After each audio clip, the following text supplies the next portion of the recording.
আসসালামু আলাইকুম। আশা করি তোমরা সবাই ভালো আছো। দীর্ঘ অনেক দিন পরে আজকে তোমাদের সাথে যুক্ত হয়েছি। আশা করি আজকের পর থেকে সামনের যে কটা দিন আছে আমরা রেগুলারিটি মেনটেন করে তোমাদের সাথে যোগাযোগ রক্ষা করব।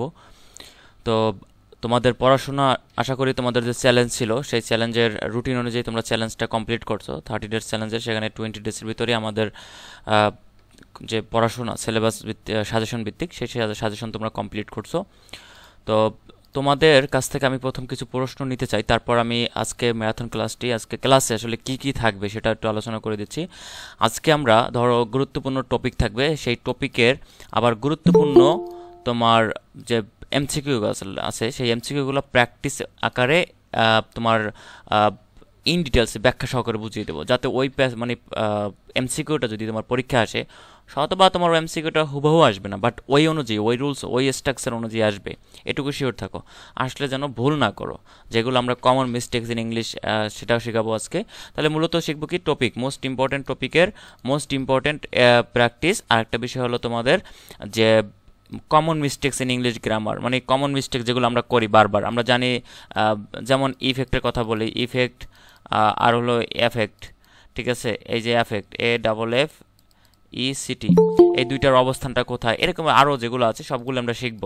তো তোমরা ধৈর্য সহকারে খাতা এবং কলম নিয়ে অবশ্যই বসবা, আর ক্লাসটা অবশ্যই রেকর্ড থাকবে। তবে তোমাদের কাছে অনুরোধ থাকবে তোমরা লাইভ করার চেষ্টা করবো সবসময়। আজকে রাতও ক্লাস হবে, আর এটাও হচ্ছে, এটা গতকালকের জন্য, গতকালকের ক্লাসটা আজকে হচ্ছে। আজকে রাতও তোমার 10:30টায়, ঠিক 10:30, মানে 10:30টায় হবে ইনশাল্লাহ। তোমাদের ক্লাস হবে। আর যারা আমাকে ইনবক্সে তোমাদের মেসেজগুলো দিছো, আমি অবশ্যই ক্লাসটা শেষে তোমাদের, আমি যে সমস্যাগুলো বলছো আমাকে যে ভাই এটা বুঝতে পারিনি, আমি সবগুলো সলভ করে পাঠিয়ে দেবো। তো একটু ধৈর্য ধরো। আর তোমাদের কাছে আমার প্রশ্ন আছে, তোমাদের এখন মাত্র আজকে দিন সহ 7 দিন আছে, ঠিক আছে, তোমাদের পরীক্ষার বাকি।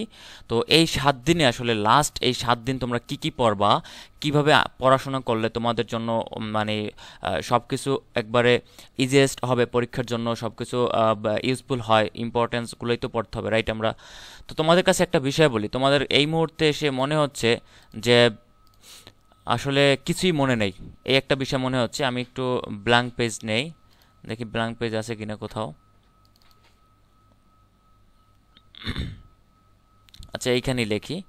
দেখো, তোমাদের এই মুহূর্তে মনে হচ্ছে কি ভাইয়া যে সব কিছু ভুলে গেছো, রাইট? এরকমই মনে হচ্ছে যে ভাইয়া কিছুই মনে নেই। এটা সবার, তোমার যে পরীক্ষা দিচ্ছ তোমার একার না যে ভুলে গেছি এরকম একটা মনে হচ্ছে, ভুলে যাওয়া। বাট একটা জিনিস মাথায় রাখো, এই যে ভুলে যাওয়ার রোগটা, এটা শুধু তোমার একার না, এটা প্রত্যেকটা ক্যান্ডিডেটের জন্য এটা এই মুহূর্তে মনে হচ্ছে। যে ছেলেটা ফার্স্ট হবে বা যে মেয়েটা ফার্স্ট হবে, তারও ঠিক এই মুহূর্তে এইগুলোই মনে হচ্ছে। আর একটা বিষয় কি তোমাদের ভাইয়া, আর একটা বিষয় মনে হচ্ছে যে তোমাদের ভাইয়া মেমোরাইজিং পার্টটা, যে ভাইয়া মেমোরাইজিং পার্টটা আমরা পড়তেছি বাট আবার ভুলে যাচ্ছি। ভাইয়া মেমোরাইজিং পার্টটা এমনই একটা চ্যাপ্টার, এটা তুমি মিনিমাম 4, 5 থেকে 6 বার পড়ো, দেখবে এমনিতেই তোমার পরীক্ষা আসলে পারবা, ঠিক আছে। বাট এটা তুমি যদি চাও যে আমি সূরা ফাতিহার মতো মুখস্থ রাখবো ভাইয়া, যখন তখন জিজ্ঞাসা করবেন তখন আমি উত্তর দিয়ে দেবো, ভাইয়া এটা সম্ভব না ভাইয়া। বুঝতে পারছো? এই মেমোরাইজিং পার্টটা অনেকে ভয় পেয়ে, শোনো, যারা মেমোরাইজিং পার্টটা পড়াশোনা করে তারাই ভুলে, আবার তারাই পারে। যারা এটা স্কিপ করে তারা ভুলেও না আর পারেও না, কথা হলো এটা। এটা মাথায় রাখো, তোমাদের এই মুহূর্তে দরকার সবথেকে most important thing is confidence, ঠিক আছে? This is the most vital vital role এই মুহূর্তে। কারণ হলো, তোমার এই মুহূর্তে যদি তোমার কনফিডেন্সটা তলানিতে চলে যায়, তাহলে তুমি এই কনফিডেন্সটা ডাউনে চলে গেছে, এখানে এটা তুমি উঠাতে পারবে না। তো এই জন্য তোমার কনফিডেন্স লেভেলটা ভালো রাখো। যা পড়ছি আলহামদুলিল্লাহ, কিন্তু তোমাদের একটা বিষয় বলি, বাড়তি কোনো কিছু এই মুহূর্তে, নতুন কোনো কিছুতে হাত দেওয়া যাবে না, মনে থাকবে? ভাইয়া আমার কথা শুনতে পারছো সবাই? কি বলছি ভাই, এইটা একটু মাথায় রাখো যে নতুন কোনো টপিকে, এটা হলো তোমাদের ফরজে আইন, নতুন কোনো টপিকে হাত দেওয়া যাবে না, মানে শিখতে যাব না। আচ্ছা, আরেকটা তোমাদের কাছে প্রশ্ন, তোমরা কি তোমাদের কাছে যে আমার সাজেশনটা দিয়েছিলাম, সেই সাজেশন অনুযায়ী তোমরা কি পড়াশোনাটা যেগুলো আছে সবগুলো কমপ্লিট করছো? একটু আমাকে জানাও দ্রুত।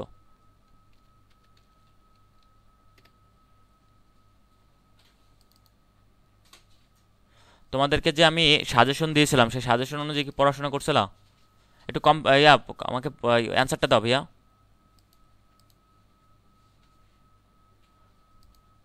সবাই একটু আনমিউট করে অ্যান্সারটা দাও।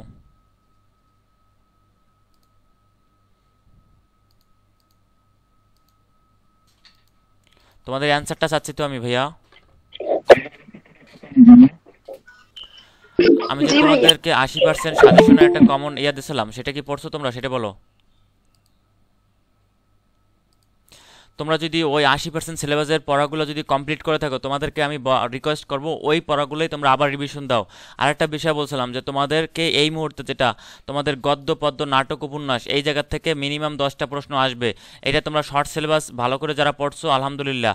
আর ফুল সিলেবাসটা তোমরা যদি পড়তে, যাদের হাতে মনে করো শর্ট সিলেবাস একবারে সুন্দর করে, মানে A to Z short syllabus শেষ, তারা কাজ করতে পারো ফুল সিলেবাসের যে তোমাদের বিগত সালের এমসিকিউগুলো আছে, যেমন যে বই তোমরা সহায়ক বই হিসেবে কিনছো, সেটা এফএক্স হতে এই তোমার সেটা বিচিত্র হতে পারে, সেটা অভিযাত্রী হতে পারে, যেটাই হোক, সেখান থেকে তোমরা একটু প্র্যাকটিস একবার খালি রিভিশন দিয়ে যেতে পারো। আর বাংলা মুখস্থ অংশ থেকে এখানে 4 থেকে 5টা 6টা প্রশ্ন আসবে মুখস্থ, বাট কী কী পড়বা তা কিন্তু আমি সাজেশনে দিয়ে দিয়েছি। এই বানান এই অংশটা তোমরা ভালো করে শেখো ভাইয়া, বানান যত প্র্যাকটিস করবা ততই তোমার পারবা। বানান মুখস্থ করতে যেও না, বানান মুখস্থ করবা না, বানানটা কী করো ভাইয়া, বানানটা প্র্যাকটিস করো। বানান প্র্যাকটিস করলে পেরে যাবা। বাক্য প্রকরণ খুবই সহজ একটা চ্যাপ্টার, সংখ্যাবাচক শব্দ, পদ প্রকরণ, সমাস, এই সন্ধি, কারক। এইখানে দুইটা বিষয় বলি, এই কারক আর প্রকৃতি প্রত্যয় যারা পড়ো নাই বা যারা পারো না একবারে, তারা এই দুইটা হাত দেওয়ার দরকার নেই। এখান থেকে দুইটা প্রশ্ন পাবা তোমরা রাজশাহী বিশ্ববিদ্যালয়ে, বাট আমি বলতেছি যারা একবারে পারোই না, তোমরা নতুন করে কারক এবং প্রকৃতি প্রত্যয় শিখতে যাইও না। আর যারা মনে করো 50% বা 40%, 60% পারো কারক প্রত্যয়, তোমরা কাজ করো বিগত সালের যে কারক এবং প্রকৃতি প্রত্যয় থেকে প্রশ্ন আসছে বিশ্ববিদ্যালয় বা জব পরিস্থিতি, তোমরা ওইগুলো একটু 2-3 বার একটু রিভিশন দাও, জাস্ট বিগত সালের প্রশ্নগুলো একটু দেখে যাও, অপশনগুলো দেখো আর হলো অ্যান্সারগুলো দেখে যাও। বুঝতে পারছো, তোমরা হুবাহু কমন পেয়ে যাবা। আর এই ধ্বনি তত্ত্ব, এখানে ব্যাকরণে আলোচ্য বিষয়, ধ্বনির পরিবর্তন থাকতে পারে, ধ্বনির যে কি বলে মাত্রাবৃত্ত অক্ষর কয়টি, তারপর হলো অর্ধমাত্রার অক্ষর কয়টি, এই বর্ণ কয়টি, এইগুলো তোমার এখান থেকে প্রশ্ন আসবে। তো এই চ্যাপ্টারগুলো বাংলার জন্য তোমরা যদি মনে করো বাংলায় মিনিমাম 20 মার্ক পেতে চাও, মিনিমাম 20 মার্ক পেতে চাও, তোমরা যদি 20 মার্ক পাওয়ার জন্য পড়াশোনা করে থাকো, তোমরা আগে এই পড়াগুলো আগে কমপ্লিটলি শেষ করো, সুন্দরভাবে শেষ করো। তারপর আমার সাজেশনে কিন্তু আমি দিয়ে দিছি। তোমরা করবা কি ভাইয়া, এই টপিক বাদ দিয়ে আবার নতুন টপিক শিখতে চাও, এই 7 দিনে ভাইয়া এই পড়া ছাড়া অন্য কোনো পড়া পড়ো না, তোমাদের প্রতি আমি বিনীত রিকোয়েস্ট করতেছি। তোমরা নতুন যে টপিকে হাত দেবা এই টপিকগুলো ভুলে যাবা। তোমরা ওই সময় এখন বলতে পারো ভাইয়া সমাজ তো আমি পড়ছি, ভাইয়া সমাজ ওখানে তুমি ধরো এখন একটা ভুল করতেছো, তুমি বাসায় প্র্যাকটিস করার সময় ভুল করতেছো, বাট ওই ভুলটা যদি পরীক্ষার খাতায় করো, তোমার কি আর কোনো ওয়ে আছে বলো তো ভাইয়া? মানে কামব্যাক করার ওয়ে নাই। তোমার ওখানে ভুল করছো মানে ওখানে ভুল, ওখানে কোনো একাল মাইনাস খাবা, ক্রস খাবা। তার এই জন্য আমি বলবো তোমরা একবার 100% প্রত্যেকটা চ্যাপ্টার 100% শেখার চেষ্টা করো, মুখস্থ করে ফেলো, টুটস্থ করে ফেলো, প্র্যাকটিস করতে করতে, কোনো এখানে গ্যাপ রাখা যাবে না। আশা করি ক্লিয়ার। আবার ইংরেজির কথা চলে আসি, তোমাদের ইংরেজির আমি এই যে কম্প্রিহেনশনটা আমি আহ, একবারে পরীক্ষার 2 দিন আগে পড়াবো এটা, বুঝতে পারছো? কম্পিটিশনটা 2 দিন আগে, মানে ধরো 19 তারিখ পরীক্ষা, 16 তারিখ বা 17 তারিখ তোমাদেরকে এটা পড়াবো। আর এই ক্লোজ অ্যান্ড ফ্রেজ, ক্লোজের সাব ক্লাসটা যারা করো নাই করে দেখো, আমার ইয়াতে দিয়ে দিছি, লিঙ্ক দিয়ে দিছি, তোমরা ক্লাসটা করবা। ক্লাসটা করার পরে তোমাদের ক্লোজ নিয়ে আমি এইটুকু বললাম যে ক্লোজ নিয়ে আর কোনো সমস্যা হবে না, তোমরা ক্লোজটা করো, আর আমি তোমাদেরকে ছবি তুলে দেবো প্র্যাকটিসগুলো, ওগুলো করলে হয়ে যাবে। ফ্রেজের ক্লাসও আমি দিয়ে দিছি, আজকে আবার একটা ক্লাস দেবো, তোমরা ফ্রেজের ক্লাসটা করে নিও ওই জায়গায়। ট্যাগ কোশ্চেন আশা করি তোমরা সবাই পারো, article and determiner, article determiner ক্লাসও আমি নিছি, তোমরা সেই ক্লাসগুলো দেখে নেবা, প্র্যাকটিস করবা, প্র্যাকটিস করতে যেয়ে যদি ভুলে যাও আমাকে জানাবা, মানে সমস্যা ফেস করো। তারপর হলো রাইট ফর্ম ভার্ব আর এই সাবজেক্ট ভার্ব এগ্রিমেন্ট, এই দুটো ভাই প্লিজ স্কিপ করা যাবেই না। আর হলো তোমার টেন্স, এখানে কিন্তু আমি টেন্সটা স্কিপ করছি, হয়তো এই সিকোয়েন্স অফ টেন্স এখান থেকে প্রশ্ন আসবে, তাহলে এই টপিক কটা যদি তোমরা পড়ো ভাইয়া, তোমাদের আমি বলি এই যে দেখো 22+ মার্ক ইজিলি পাবে অটোমেটিক, তোমাদের একবারে এই কটা এখন এই মুহূর্তে সুন্দর করে প্র্যাকটিস করো শুধু। এর বাইরে তোমরা যদি আবার বলি তোমাদেরকে, এর বাইরে কি হবে, এর বাইরে সাধারণ জ্ঞানের কথা বলি, সাধারণ জ্ঞান সাম্প্রতিক বিষয়ে তোমরা রিসেন্ট যে কার্যকলাপগুলো আছে এগুলো খুব ভালো করে পড়বা। বাংলাদেশ ফুটবল থেকে কিন্তু একটা প্রশ্ন আসতে পারে, বুঝতে পারছো? যেহেতু আমরা তোমাকে একটা প্রশ্ন করি, প্রশ্নটা অ্যান্সারটা তো, আচ্ছা বাংলাদেশে সম্প্রতি একটা ফুটবলার ডেবু হয়েছে বাংলাদেশ জাতীয় দলে, তার নাম কি, কে বলতে পারো? হামজা। হামজা চৌধুরী। হামজা চৌধুরী, তার নাম হলো হামজা চৌধুরী, ঠিক আছে? তিনি কোন ক্লাবে খেলে এটা মাথায় রাখতে হবে, তিনি কোন ক্লাবে খেলে, তিনি খেলে শেফিল্ড ইউনাইটেড, ঠিক আছে? একটু মিউট রাখো। তো কোন কোন দলের এগেনস্টে, একটু মিউট রাখো সবাই। তিনি কোন দলের এগেনস্টে ডেবু হয়েছে ভাইয়া?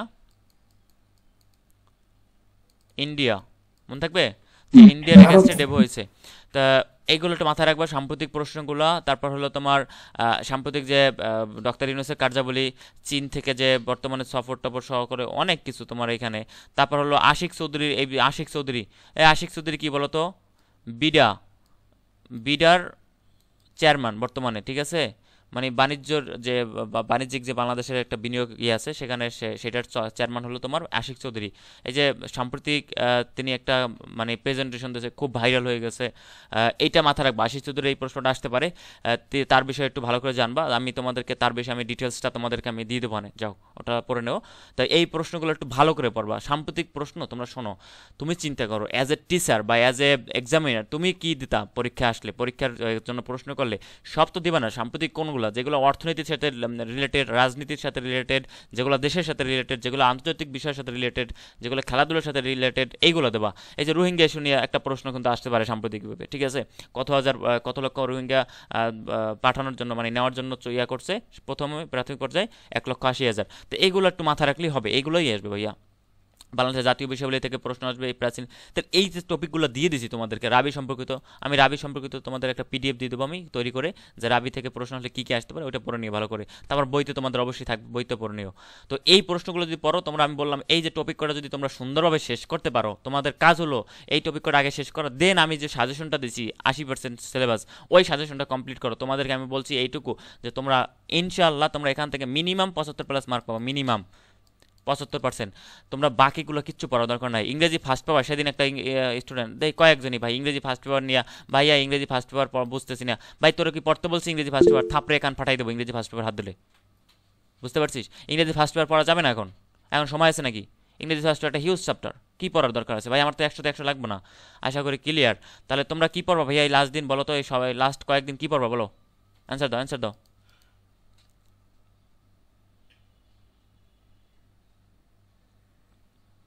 একজন বলো যে ভাইয়া এই লাস্ট কয়েকদিন আমি কি কি পড়বো বলো।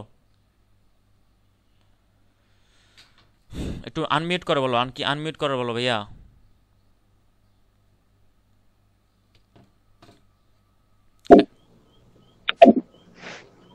আচ্ছা ভাইয়া, বিসিএস এর কোশ্চেন গুলো একটু সলভ করলে হবে না?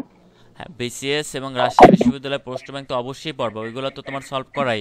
দেখো বিসিএস প্রশ্ন ব্যাংক থেকে কি পড়বা তাও কিন্তু বলে দিয়েছি। বিসিএস প্রশ্ন ব্যাংক থেকে এই দেখো 35তম বিসিএস এবং অন্যান্য পরীক্ষা আসছে, which can be used as verb.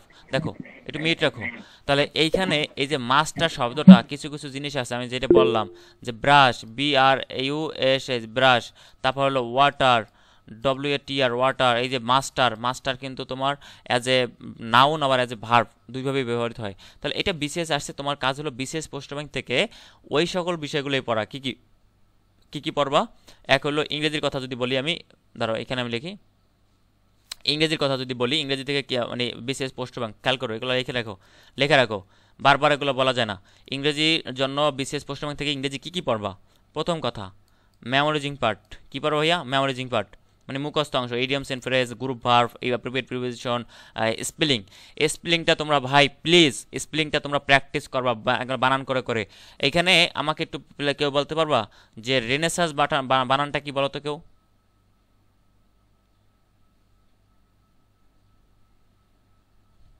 কেউ কি বলতে পারবা?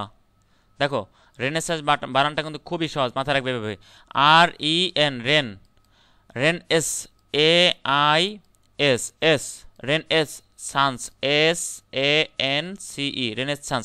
এভাবে ভেঙে ভেঙে মানে তোমার বানানগুলো শিখতে হবে। রেন এস সান্স, রেনেসা, কিন্তু উচ্চারণ করায় তোমার রেনেসাস, তোমার উচ্চারণ করার সময় ঠিক আছে, বাট তোমার মানে স্পেলিং করার সুবিধার্থে যেভাবে তো উচ্চারণ করলে সুবিধা হয় সেভাবে মাথায় রাখবা।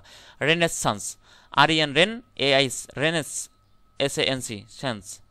কথা বুঝতে পারছো? প্রত্যেকটা জিনিস। কমিটির কথা যদি বলি, আবার কমিটি বানান করতে পারো? কেউ কমিটি বানান করতে পারো?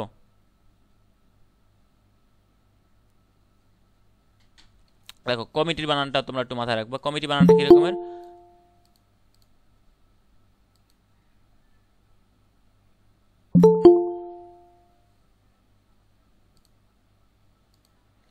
দেখো যারা প্রথমে যুক্ত হতে পারো নি, তোমাদের রেকর্ড থাকবে ক্লাসটা, প্রথমটুকু পরে দেখে নিও। এখন থেকে এটা দেখো। দেখো কমিটি বানানটা কেমন, কমিটি বানানটা মাথায় রাখবা যে সিও ডবল এম, কমিটিতে এইটাকে মাথায় রাখবা যে কমিটিতে এইভাবে বানাতে আমরা C O double M I double T E এভাবে পড়ার দরকার নাই।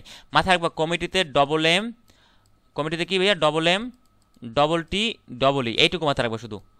কারণ বাকি যে সিও আই এগুলো তোমরা জানবা, ওইখানে অপশন দেওয়া থাকবে, বাট এইটুকু মাথায় রাখবো যে কমিটিতে কি ভাইয়া double M double T double E, কমিটিতে কি ভাইয়া double M double T double ই।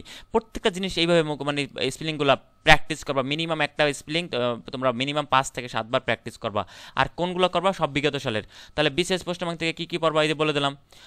বিসিএস পোস্ট ব্যাংক থেকে তোমরা মেমোরাইজিং পার্টটা পড়বা, ইংরেজি গ্রামার আইটেমটা কি ভাইয়া, গ্রামার আইটেমটা, গ্রামার যে প্রশ্নগুলো, এই দুইটা বিষয় ছাড়া আর কিচ্ছু পড়বা না, সাহিত্যের কিছু হাত দেওয়া যাবে না বিসিএস প্রশ্ন ব্যাংক থেকে। এটা শুধু বিসিএস না, রাবি প্রশ্ন ব্যাংক থেকেও তোমরা এইগুলোই পড়বা, কারণ রাবি প্রশ্ন ব্যাংক দেখলো এইগুলোই আসবে। আবার আরেকটা বিষয় হলো কি, বাংলার কথা যদি বলি, বাংলা কি পড়বা, বাংলাও সেম, এই যে মেমোরাইজিং পার্ট আর হলো ব্যাকরণ, বাংলা ব্যাকরণ অংশ আর বাংলা মুখস্থ অংশ। জিকে অংশ কি পড়বা, জিকে অংশ পড়বা ভাইয়া যে যেগুলো ইউনিক একবারে চেঞ্জ হবে না জীবনও, ওইগুলা সাম্প্রতিক বিষয় না, যেগুলো যেমন বাংলাদেশের সংবিধান রচিত হয়েছে কত সালে, সংবিধান প্রণয়ন কমিটিতে কতজন সদস্য ছিল, তো সেজন মহিলা সদস্য কে কে ছিল, এই বিষয়গুলো মাথায় রাখবা, বুঝতে পারছো। আমি সংবিধান নিয়েও আজকে কথা বলবো, সংবিধান নিয়েও ক্লাস নেবো তোমাদের আজকে, মানে ম্যারাথন ক্লাস, মানে ম্যারাথন, তোমরা খাতাগুলো নেবা আর কথাগুলো শুনবা পরীক্ষার আগে ভাইয়া, এইগুলো তোমাদের জন্য ফরজ।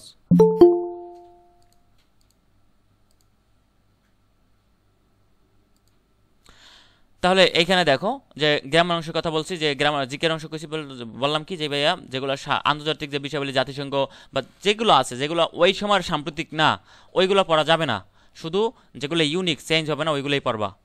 আর বিসিএস পৃষ্ঠভূমি থেকে এই বাইরে কিচ্ছু পড়ার দরকার নেই। ম্যাথ, যারা ম্যাথ ভালো পারো, আমি বলতেছি যাদের ব্যাকগ্রাউন্ড সায়েন্স, আবার বলতেছি যারা ব্যাকগ্রাউন্ড সায়েন্স, ধারার অঙ্কটা করে নিয়ে একটু, ধারার বিসিএস পৃষ্ঠভূমি থেকে ধারার অঙ্কটা দেখে নিয়ে একটু, আর সাধারণ বিজ্ঞানটা পড়ে নিয়ে একটু, তার পরিণীত চ্যাপ্টারটাও যে নৈতিকতা, ওইগুলো তো একটু দেখে দিও হালকা হালকা, বাট ওরকম মানে বিষয় না। বাট এই মুহূর্তে তোমাদের অতগুলো চ্যাপ্টার সময় নাই, তোমরা শুধু এই বিসিএস প্রশ্নের মধ্যে বাংলা পড়বা, এইগুলো যে মেমোরি মুখস্থ পার্ট এবং ব্যাকরণ অংশ, আর ইংরেজি অংশটা পড়বা ঠিক এইভাবে মেমোরিজিং পার্ট আর গ্রামার অংশ। আর জিকেগুলো তোমরা পড়বা যেগুলো সাম্প্রতিক না, মানে একবারে ইউনিক, যেগুলো চেঞ্জ হবে না সারা জীবন, আগামী 100 বছর পরও ওই প্রশ্ন আসলে ওইভাবে আসবে।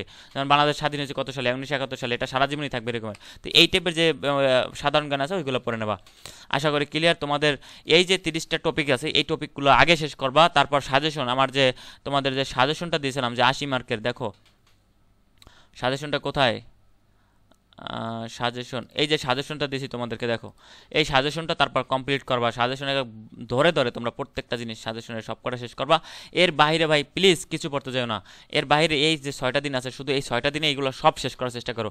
এই 6টা দিন তোমাদেরকে আমি বলি, এই 6টা দিন তোমরা পাবা না, এই 6টা দিন অনেকগুলো আসবে, কিন্তু ঠিক এই 6টা দিন পাবা না, এই 6টা দিনও অনেক সময় অনেক তোমার মোড় ঘুরিয়ে দেবে, বুঝতে পারছো।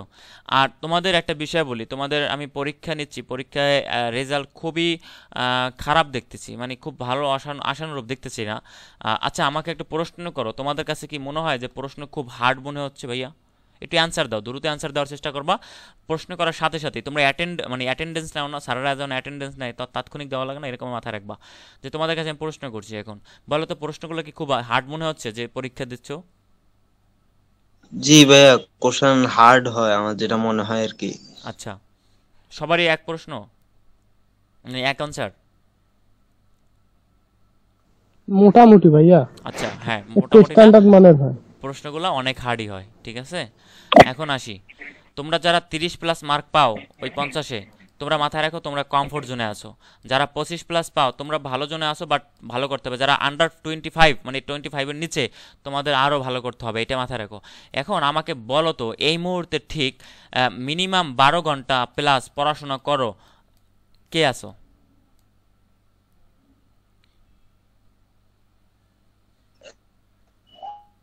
জি ভাইয়া, আমি আছি।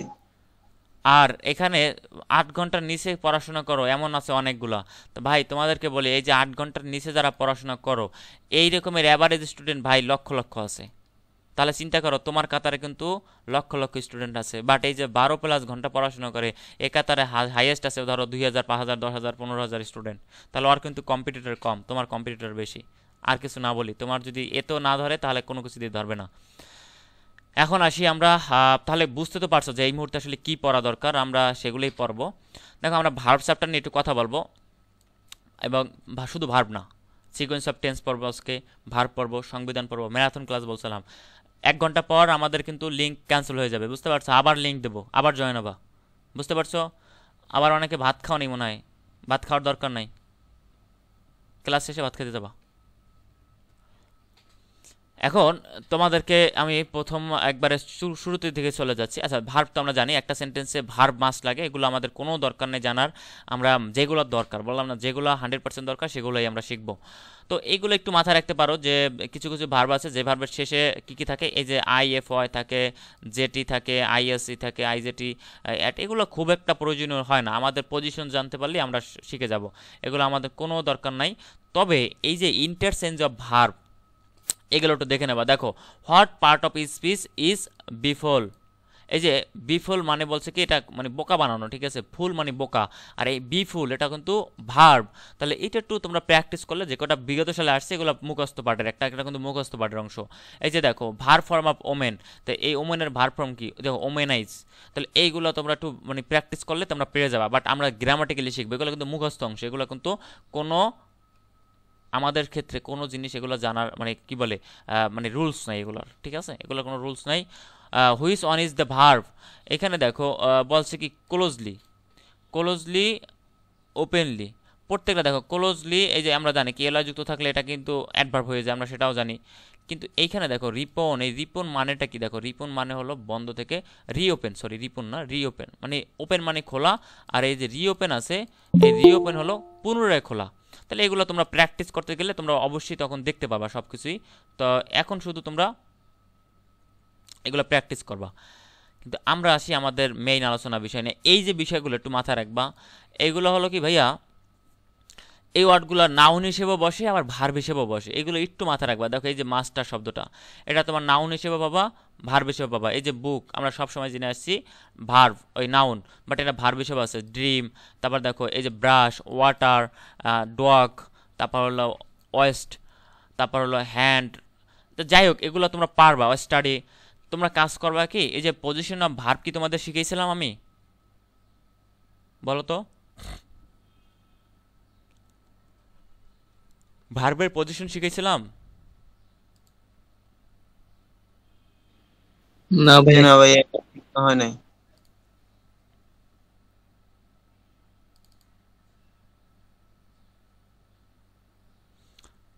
তাহলে পজিশন অফ ভার্ব আমরা শিখবো, সমস্যা নাই। তাহলে পজিশন অফ ভার্বের আমরা মুখস্থ করতে যাবো না এগুলার।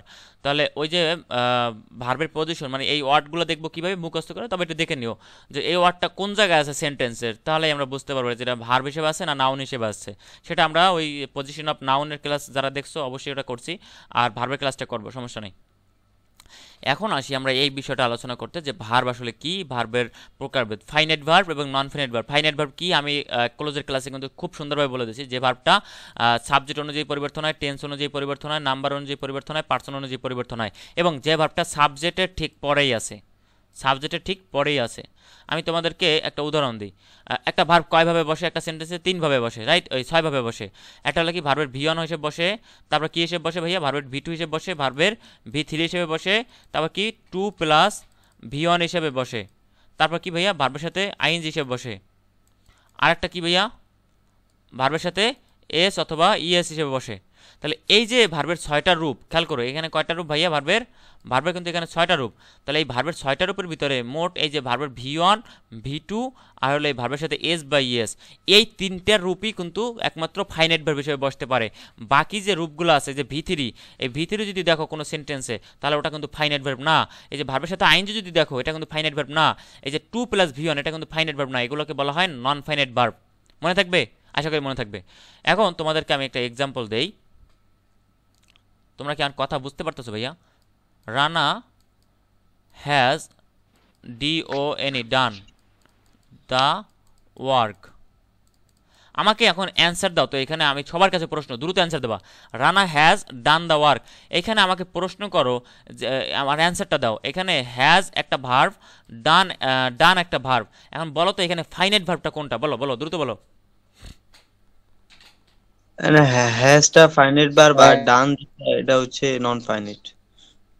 সবাই কি এই অ্যান্সার দিছো? দ্রুত বলো ভাইয়া, অ্যাটেনশন দাও ভাইয়া, দ্রুত অ্যান্সার দাও। তোমার মনের যে অ্যান্সারটা আছে দিয়ে দাও। একজনে বলছে হ্যাজ হলো ফাইনাইট ভার্ব, এটা হলো ফাইনাইট ভার্ব বলছে একজনে, আর এটা হলো নন ফাইনাইট ভার্ব বলছে একজনে।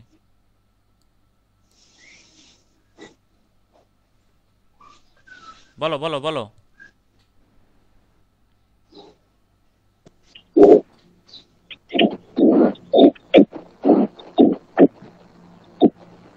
তোমরা অনেকগুলো স্টুডেন্ট অ্যান্সার দিতে পারতেছো না। আচ্ছা শোনো, এখানে হ্যাজ হলো ফাইনাইট ভার্ব, আর হলো এই যে ডান এটা হলো নন ফাইনাইট ভার্ব। যে অ্যান্সারটা দিছো থ্যাংক ইউ ভাইয়া, হয়েছে তোমার মানে তোমার অ্যান্সার ইজ রাইট। তাহলে মাথায় রাখবা। দেখো এখানে এখন বলতে পারো ভাইয়া প্রথমত দুইটা ভাবে শিখাই দিই। দেখো বললাম কি যে এই ডান কি হিসেবে আছে ভাইয়া? ডু, ডিড, ডান। তাহলে ডান কোন ফর্মে আছে ভাইয়া? বিসিডিতে। ডানটা বারবার থার্ড ফর্ম ভার্বের তিন তিন নাম্বার ফর্মে আছে কিন্তু। বিসিডিতে যে তাহলে ভার্বের তিন নাম্বার ফর্ম, ভার্বের টু প্লাস ভি ওয়ান এবং ভার্বের সাথে আইন, যেগুলো কি প্রথমত নন ফাইনাইট ভার্ব, মানে ফাইনাইট ভার্ব হবে না। আরেকটা বিষয় বলো, দেখো এই যে Rana has done the work, এখানে যদি রানা বাদ দিয়ে আমি যদি লিখি দে, তাহলে দে লিখলে আমার এখানে কি হ্যাজ থাকবে না হ্যাভ হবে বলো তো? এখানে কিন্তু হ্যাভ হয়ে যাবে। তাহলে টেন্স অনুযায়ী, সাবজেক্ট অনুযায়ী, পার্সন অনুযায়ী কিন্তু এই ভার্বটাই কিন্তু পরিবর্তন হচ্ছে। আর এই যে Rana has done the work, এখানে আমি রানা পরিবর্তন দিয়ে আমি দে লিখলাম, তাহলে দে হ্যাভ, এই যে ডান ডানই থেকে যাচ্ছে। ডান কি পরিবর্তন হচ্ছে বলো তো ভাইয়া? হচ্ছে না। এখানে তো ডানই থেকে যাচ্ছে, শুধু পরিবর্তন হচ্ছে কিন্তু এই হ্যাজটা পরিবর্তন হ্যাভ হয়ে যাচ্ছে। তাহলে যেই ভার্বটা সাবজেক্টের ঠিক পরেই থাকে এবং নাম্বার, পার্সন, টেন্স এবং সাবজেক্ট অনুযায়ী পরিবর্তন হয়, সেটাই কি ফাইনাইট ভার্ব। কথা ক্লিয়ার? জি ভাইয়া। তোমাদের পরীক্ষা কিন্তু এই সহজ প্রশ্নই আসবে। তো অনেকে করবে কি, এই যে আসলে হ্যাশটাকে অক্সিলারি ভার্ব মনে করে এটাকে ফাইনাল ভার্ব দেবে না। ভাই অক্সিলারি ভার্ব সেটা ভিন্ন বিষয়, মেইন ভার্ব সেটা ভিন্ন বিষয়, বাট ফাইনাইট এবং নন ফাইনাইট ভার্ব কথা বলতেছি আমরা। তাহলে আমরা আশা করি তোমরা এটা সম্পূর্ণভাবে বুঝতে পারছো। আশা করি আমার কোনো এখানে আর পড়ানো দরকার নেই। দেখো আই ডিড দ্য ওয়ার্ক, তোমরা তোমাদেরকে আসলে, তোমরা তো সবাই একটু চালাক, আগে অ্যান্সার ডাকতে হচ্ছে। দেখো I did the work, here did is, did is an কি ভার্ব? দেখো আই ডিড দ্য ওয়ার্ক, কারণ অনেকে বলো কি do did done, do does did, এগুলো দেখলে অনেকে অক্সিলারি ভার্ব হিসেবে দিয়ে দেয়। ভাইয়া প্রথমত দেখো এই সেন্টেন্সে একটা, আমরা জানি কি কোনো সেন্টেন্স তৈরি হইতে হলে কি কয়টা ভার্ব লাগে ভাইয়া? একটা ভার্ব লাগে। তাহলে একটা মানে মিনিমাম একটা ভার্ব লাগে, মানে মেইন ভার্ব হিসেবে। তাহলে এখানে ভার্ব আছে কয়টা? একটা। তাহলে এটা কি ভার্ব? Main verb. তাহলে অক্সিলারি ভার্ব কি হবে? হবে না। স্ট্রং ভার্ব হবে না, উইক ভার্ব হবে না। তাহলে এটা কি ভার্ব ভাইয়া? প্রিন্সিপাল ভার্ব, কারণ একটাই তো ভার্ব আছে না। ওই প্রিন্সিপাল বার। হ্যাঁ, no sentence can be formed without জি। দ্য। দেখো কোনো সেন্টেন্সই গঠন হইতে পারে না কি ভার্ব ছাড়া। এখন আছে transitive verb, factitive verb, intransitive verb, আবার দেওয়া উইদাউট আছে প্রিন্সিপাল প্রিন্সিপাল বার। ভার্ব। প্রিন্সিপাল ভার্ব মানে main verb. Nothing last for ever, what type of verb last? এখানে জি। লাস্ট এটা কি ভার্ব হিসেবে বসছে? এখানে দেখো auxiliary, main, participle, modal auxiliary verb. বলো মেইন ভার্ব, কারণ মেইন দেখো বার। এখানে কিন্তু আর কোনো ভার্ব নাই। তাহলে এইগুলো তোমরা প্র্যাকটিস করো, আমি প্রত্যেকটা জায়গা থেকে একটা মানে করে অন্য বুঝিয়ে কোনো দিচ্ছি। বার নেই। হ্যাঁ, আই এম ইন ক্লাস 12, এখানে এম কি ভার্ব? অনেকে লাভ দিয়ে অক্সিলারি ভার্ব দিয়ে দেবে, বাট না, এখানে কিন্তু এম মাত্র ভার্বই আছে। শোনো, বি ভার্বের পর খেয়াল করো, এটা মাথায় রাখো, বি ভার্বের পর যদি ভার্ব থাকে, বি ভার্বের পর যদি কোনো ভার্ব থাকে, তাহলে এই বি ভার্বগুলো অক্সিলারি ভার্ব হিসেবে বসবে। বাট বি ভার্বের পর যদি কোনো ভার্ব না থাকে, এই বি ভার্বগুলো মেইন ভার্ব। কথা বুঝতে পারছো? আবার বলছি, বি ভার্বের পর যদি ভার্ব থাকে, বি ভার্বের পরে যদি ভার্ব থাকে, তাহলে এই be verb auxiliary verb. Be ভার্বের পরে যদি কোনো ভার্ব না থাকে, তাহলে এই বি ভার্ব মেইন ভার্ব, মানে প্রিন্সিপাল ভার্ব। ঠিক আছে? What should obey the laws, here obey কি? প্রিন্সিপাল ভার্ব, কারণ দেখো শুড হলো একটা মডাল ভার্ব বা সুপার হ্যাঁ মডাল ভার্বের মডেল পরে বার। একটা মেইন ভার্ব হিসেবে বসে। শেষ কথা। এখন আসি এগুলো ট্রানজিটিভ এবং ইনট্রানজিটিভ ভার্ব দুটো নিয়ে, একটু এগুলো থেকে প্রশ্ন আসে। ভার্ব থেকে প্রশ্ন আসলে ট্রানজিটিভ, ইনট্রানজিটিভ থেকে প্রশ্ন আসে, আর ফাইনাইট, নন ফাইনাইট, আর হলো তোমার পজিটিভ ভার্ব থেকে প্রশ্ন আসে। আমরা সেই বিষয়গুলি আলোচনা করব। খুব বোরিং লাগতেছে ক্লাস? এই সবাই একটু অ্যান্সার দিত যে ভাইয়া দুপুর 3টার সময়, মানে 3টা 2:30টার সময় আপনি কি ক্লাস নিচ্ছেন, তাই না? কন্টিনিউ করেন ভাইয়া। ট্রানজিটিভ ভার্ব, দেখো ট্রানজিটিভ ভার্ব সকর্মক ক্রিয়া, ইন্ট্রানজিটিভ অকর্মক ক্রিয়া। তা এত সকর্মক অকর্মক জানার দরকার নেই। ট্রানজিটিভ যাকে আমরা কি কাকে দিয়ে প্রশ্ন করে অ্যান্সার পাবো, সেটাই কি ভাইয়া? ট্রানজিটিভ, যেটাকে আমি কি ট্রানজিট কাকে দিয়ে প্রশ্ন করে উত্তর পাবো না, কিন্তু এই কিভাবে দিয়ে প্রশ্ন করলে উত্তর পাচ্ছি, তারপর হলো কেন দিয়ে প্রশ্ন করে উত্তর পাচ্ছি, কোথায় দিয়ে প্রশ্ন করলে উত্তর পাচ্ছি, কারণ কেন দিয়ে প্রশ্ন করলাম, কোথায় কখন দিয়ে প্রশ্ন করে উত্তর পাচ্ছি, তাহলে সেটা হলো ইনট্রানজিটিভ ভার্ব। ইন্টারনেট। এখন কিছু কিছু ট্রানজিটিভ ভার্ব একেবারে মুখস্থ এটা রাখলেই হবে, এগুলো আসলে ইনট্রানজিটিভ হিসেবে কখনোই বসে না, এরকম একটা চিন্তা ভাবনা রাখবো মাথায়, যে take, read, write, love, know, ask, rise, set, stop, lay, manage, order, এগুলো একটু মাথায় রাখলে হবে। তবে আমরা এত কিছু মুখস্থ করার দরকার নাই, তবে আমরা কি করবো, ওই যে প্রশ্ন, এই যে কি প্রশ্ন ভাইয়া, হুম আর হট, এই দুটো মাথায় রাখবা। ভার্বকে তোমরা যদি হট দিয়ে প্রশ্ন করো আর হুম দিয়ে প্রশ্ন করো, তাহলে সেটা কি হয়ে যাবে ভাইয়া, প্রশ্ন করে উত্তর পেলে সেটাই হলো ট্রানজিটিভ ভার্ব। দেখো হোয়াট, আমি একটু আগে আগে অ্যান্সারগুলো একটু মুছি, আমি প্রত্যেকটা জায়গা থেকে আমি তোমাদের দুইটা প্র্যাকটিস করাবো, জাস্ট দুইটা।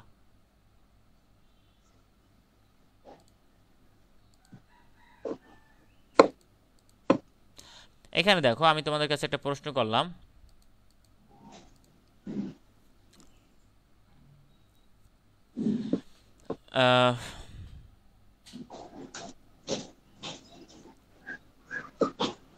মাদার লাভস মি, এটা তো তোমরা এমনিতেই পারবা, এগুলো দরকার নেই, বাট এ দেখো he took shelter under a tree, here the verb took. দেখো হি টুক, টেক অর্থ কি বলো তো ভাইয়া, টেক অর্থ নিয়েছিল, টেকের পাস্ট ফর্ম হলো টুক, তাহলে হি টুক শেল্টার, শেল্টার মানে কি বলো তো, আশ্রয়, আন্ডার দ্য ট্রি মানে একটি গাছের নিচে সে আশ্রয় নিয়েছিল। এখন টুক কোন ভার্ব, এখন এইখানে দেখো প্রথমত বথ এ অ্যান্ড বি, আবার দেখো ডি নাম্বার আছে নেইদার এ অন বি, মানে এ না বিও না, আরটা আছে কি সি নাম্বারে বথ এ অন বি, তাহলে ট্রানজিটিভ ইন্টেন্স দুটি কি হবে না। দেখো টুক নিয়েছিল, কি নিয়েছিল, আশ্রয় নিয়েছিল, কি দিয়ে প্রশ্নগুলো উত্তর পাচ্ছি, তাহলে ট্রানজিটিভ ভার্ব, মনে থাকবে। দ্য বয় রিডস এ বুক, এই রিডস কি ভার্ব, দেখো রিডস পড়ে, দ্য বয় রিডস ছেলেটি পড়ে, কি পড়ে, একটি বই পড়ে, কি দিয়ে প্রশ্নগুলো উত্তর পাচ্ছি, তাহলে এটা ট্রানজিটিভ ভার্ব। এখন তোমাদের মনে মনে প্রশ্ন আছে কিন্তু এখানে, যে ভাইয়া এটা তো প্রিন্সিপাল ভার্ব তাই না, বলো এটা কি জি অ্যান্সার না, জি।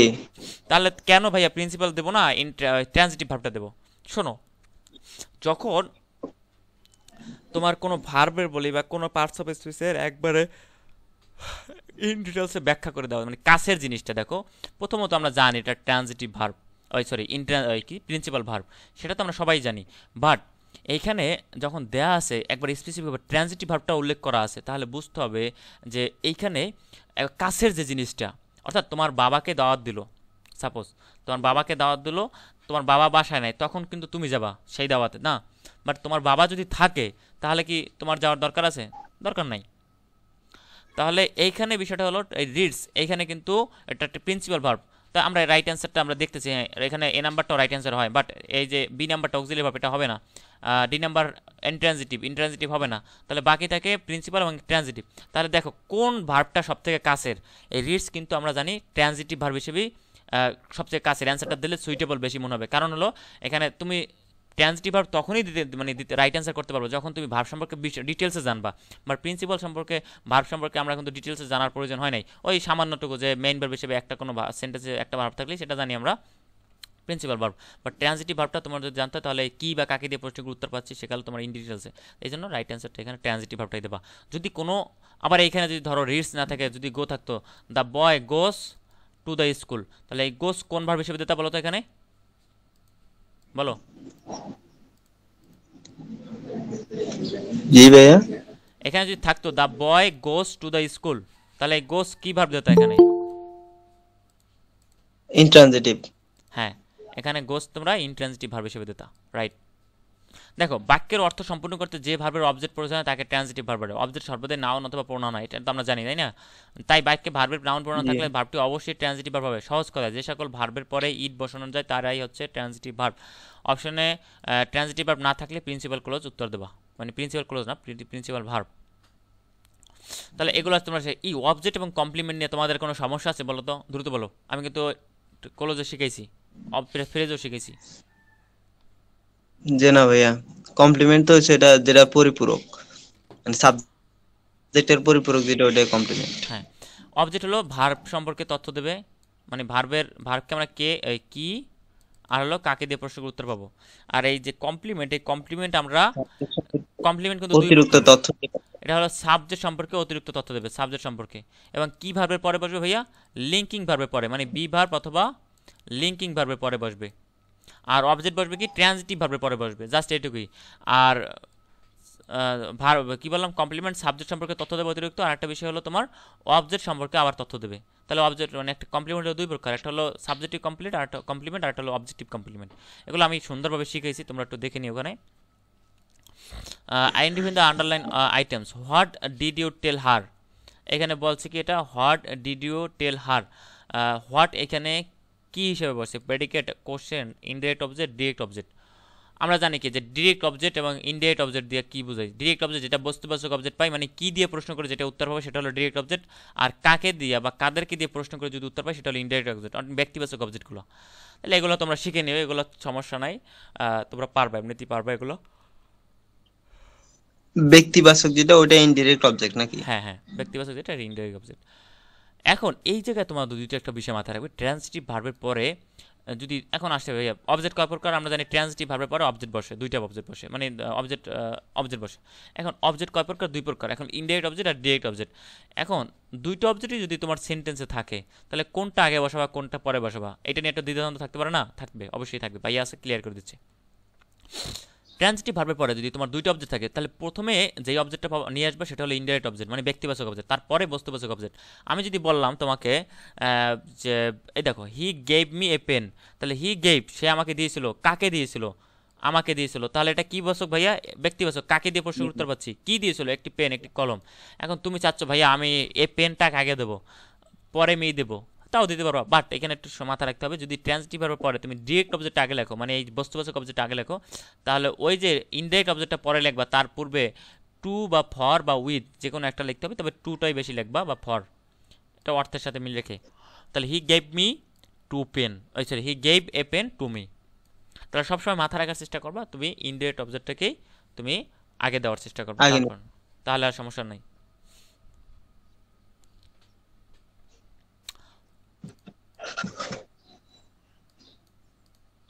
তাহলে এইখানে আমরা অ্যান্সারটা দেখি একটুখানি। আচ্ছা ক্লাস কি বুঝতে পারতেছো তোমরা? একটু সবাই একটু অ্যান্সার দাও তো ভাইয়া, তোমরা তো 13-14 জন আছো ক্লাসে, একটু অ্যান্সার দাও তো। জি ভাইয়া। তোমাদের যেগুলো বলে দিচ্ছি সেগুলো ভাইয়া কারেকশন করে রাখবা মাথায়। আমি সব বলবো যে টেন্সের ব্যাপারটা যাবো সব কিছু। সবাই একটু অ্যান্সার দাও, সবার অ্যান্সার দিতে কি সমস্যা ভাইয়া? মুখে কি তালা দেওয়া তোমাদের?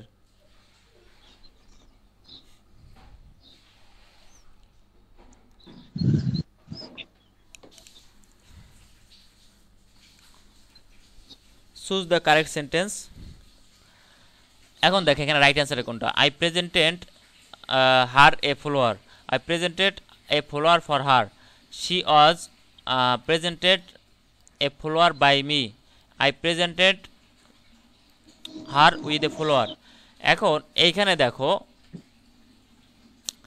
অ্যান্সারটা কোনটা মনে হচ্ছে দেখো তো একটু।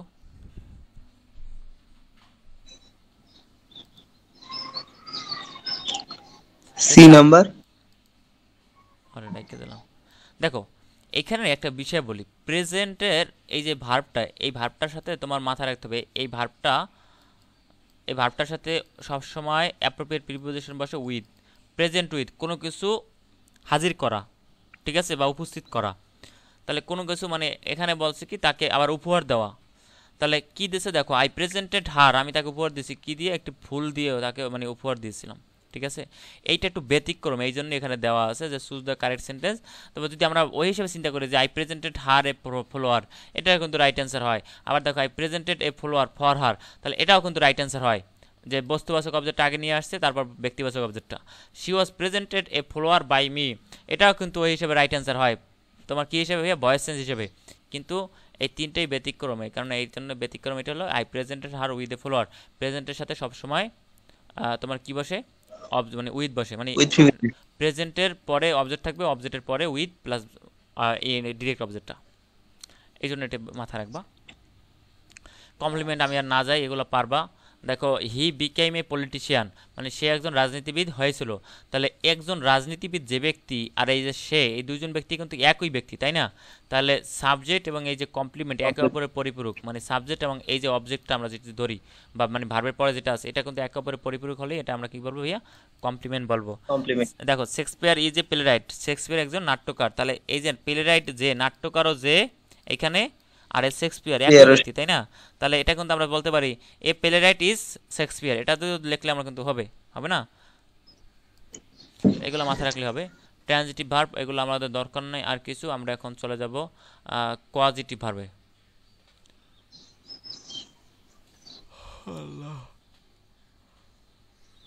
তোমরা কোয়াজিটিভ ভার্ব শিখলে শুধু কোয়াজিটিভ ভার্ব না, তোমরা অনেকগুলো সেন্টেন্স রাইট অ্যান্সার দেওয়ার জন্য তোমরা পারবা। যে চুজ দ্য কারেক্ট সেন্টেন্স, এখানেও তোমরা পারবা এগুলো। কোয়াজিটিভ ভার্ব এটা থেকে প্রশ্ন মাস্ট পাবা, তো সো এটা ভালো করে দেখো। দেখো কোয়াজিটিভ ভার্ব তৈরিতে লেট, মেক, লিভ, হেল্প, এই যে এখানে লেট আর হলো মেক আর হলো এই যে হেল্প, এই তিনটে বেশি ইম্পর্টেন্ট, আমরা ওইগুলো শিখবো। তাহলে লেট সাবজেক্ট, এরপরে যদি লেট থাকে, এখন এই জায়গায় মেক আছে, মেক না থেকে তোমার মেইডও থাকতে পারে, ঠিক আছে? হ্যাজ মেডও থাকতে পারে। টেন্স অনুযায়ী, সাবজেক্ট অনুযায়ী, মানে টেন্সের সাবজেক্ট অনুযায়ী এই ভার্বটা পরিবর্তন হতে পারে, বাট মেক ভার্বটা তো প্রেজেন্ট ফর্ম, বুঝতে পারছো? তাহলে লেট মেক, লেট মেক। এরপরে যদি ব্যক্তিবাচক বস্তু থাকুক আর অবজেক্ট, মানে ব্যক্তিবাচক অবজেক্ট থাকুক আর বস্তুবাচক অবজেক্ট যাই থাকুক, এরপরে যে ভার্বটা আসে সবসময় ভার্বের প্রেজেন্ট ফর্ম বসবে। এটুকু লিখে রাখো যে late make subject plus late make, এরপরে ব্যক্তিবাচক অবজেক্ট থাকুক আর বস্তুবাচক অবজেক্ট থাকুক, এরপরের যে ভার্বটা আসবে সেটা কি ভাইয়া? ভার্বের প্রেজেন্ট ফর্ম। দেখো এখানে অ্যান্সারটা দেখো, আই লেট হিম। তাহলে দেখো সাবজেক্ট আই পাচ্ছি, লেট পাচ্ছি এখানে, হিম এখানে বললাম কি ব্যক্তিবাচক অবজেক্ট আর বস্তুবাচক যাই থাকুক।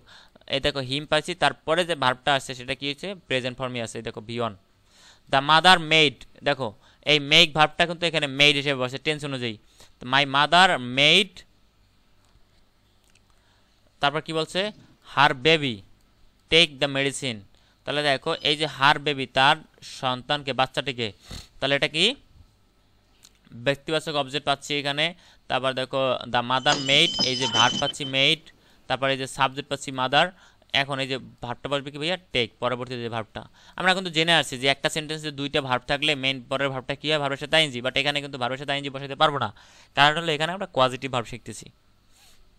আর এই যে এটা বুঝতে পারছো ভাইয়া? আমরা এক্সাম দেখবো, এই প্রশ্ন দেখবো, সমস্যা নেই, প্র্যাকটিস দেখবো। এটা বুঝতে পারছো? মানে মেড, মেক এগুলা থাকলে ভার্বের বেস ফর্ম হবে নাকি? হ্যাঁ, আবার এইটার পরে না ভাইয়া, যেমন এই যে মেকের পরে ভার্ব আসছে একটা সরাসরি, সেটা না। বাট মাথায় রাখতে হবে যে লেট মেক এর পরে আবার অবজেক্ট থাকতে হবে, সেটা ব্যক্তিবাচক হতে পারে আর বস্তুবাচক যাই মানে থাকুক, এরপরে ভার্ব প্রেজেন্ট ফর্ম নেবা। আর হেল্প বা হেল্প, মানে হেল্পের পাস্ট ফর্ম তো হেল্প। তাহলে হেল্পের পরে যদি ব্যক্তিবাচক বা বস্তুবাচক অবজেক্ট যাই থাকুক, এরপরে ভি ওয়ান অথবা নিতে পারো, অথবা টু প্লাস ভি ওয়ান নিতে পারো, যেটা খুশি সেটা নিতে পারো, মানে দুইটার যে কোনো একটা। বুঝতে পারছো? মানে কোয়াজিটিভ ভার্ব হিসেবে মানে জি। বলছে কি সাবজেক্ট থাকবে, তারপরে যদি হেল্প বা হেল্প মানে পাস্ট টেন্সে হেল্প থাকে, এরপরে অবজেক্ট সেটা ব্যক্তিবাচক থাকবে আর বস্তুবাচক থাকবে, এরপরে তুমি ভার্ব প্রেজেন্ট ফর্ম নিতে পারো আর টু প্লাস ভি ওয়ান নিতে পারো চাইলে। একটু মিউট রাখো ভাইয়া। তাহলে সাব্বির হেল্পস, এখানে দেখো সাবজেক্ট পাচ্ছি কি ভাইয়া? এই যে সাব্বির পাচ্ছি, হেল্প থেকে হেল্প, এনে হেল্প হচ্ছে কেন ভাইয়া? টেন্স অনুযায়ী পরিবর্তন হয়েছে, বাট তো মেইন তো ভার্ব আছে হেল্পস। তারপরে দেখো সাব্বির হেল্পস শিখা, দেখো অবজেক্ট পাচ্ছি কি? ব্যক্তিবাচক অবজেক্ট। তাহলে এইখানে পরবর্তী যে ভার্বটা আসবে সেটা ভিয়ন নিতে পারো, টু প্লাস ভিয়ন নিতে পারো। তাহলে কমপ্লিট, এখানে ভিয়ন দিলো রাইট অ্যান্সার হবে, টু প্লাস কমপ্লিট মানে টু কমপ্লিট দিলো রাইট অ্যান্সার। তাহলে এই তিনটা পজিটিভ ভার্ব কি বুঝতে পারছো তোমরা? বলো তো।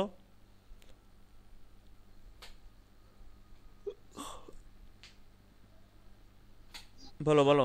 ভাই আরেকবার একটু বলেন প্রথম থেকে। এটাই দিচ্ছি।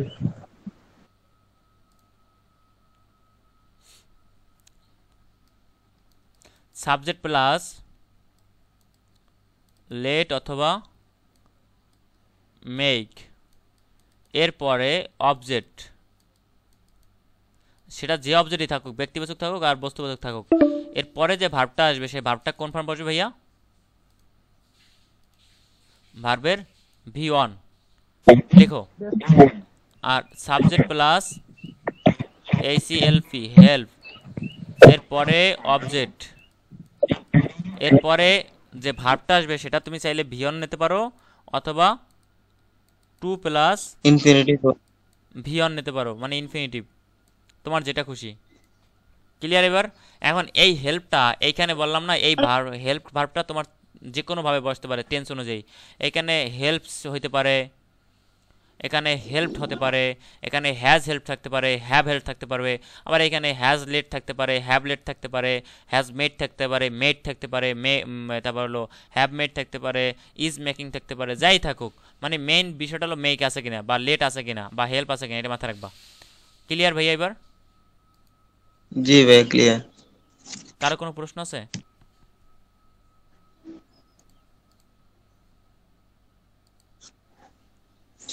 ভাই আমরা প্র্যাকটিসে আসি। হ্যাঁ, দেখো এখানে আমি তোমাদের আগে একটু ইয়া করে নিচ্ছি, রাইট অ্যান্সারগুলো একটু আমি ঢাইকা নিচ্ছি।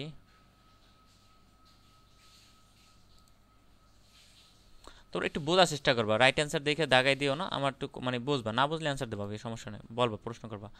The examiner made us dash our identification, একটু অ্যান্সার বি মানে number.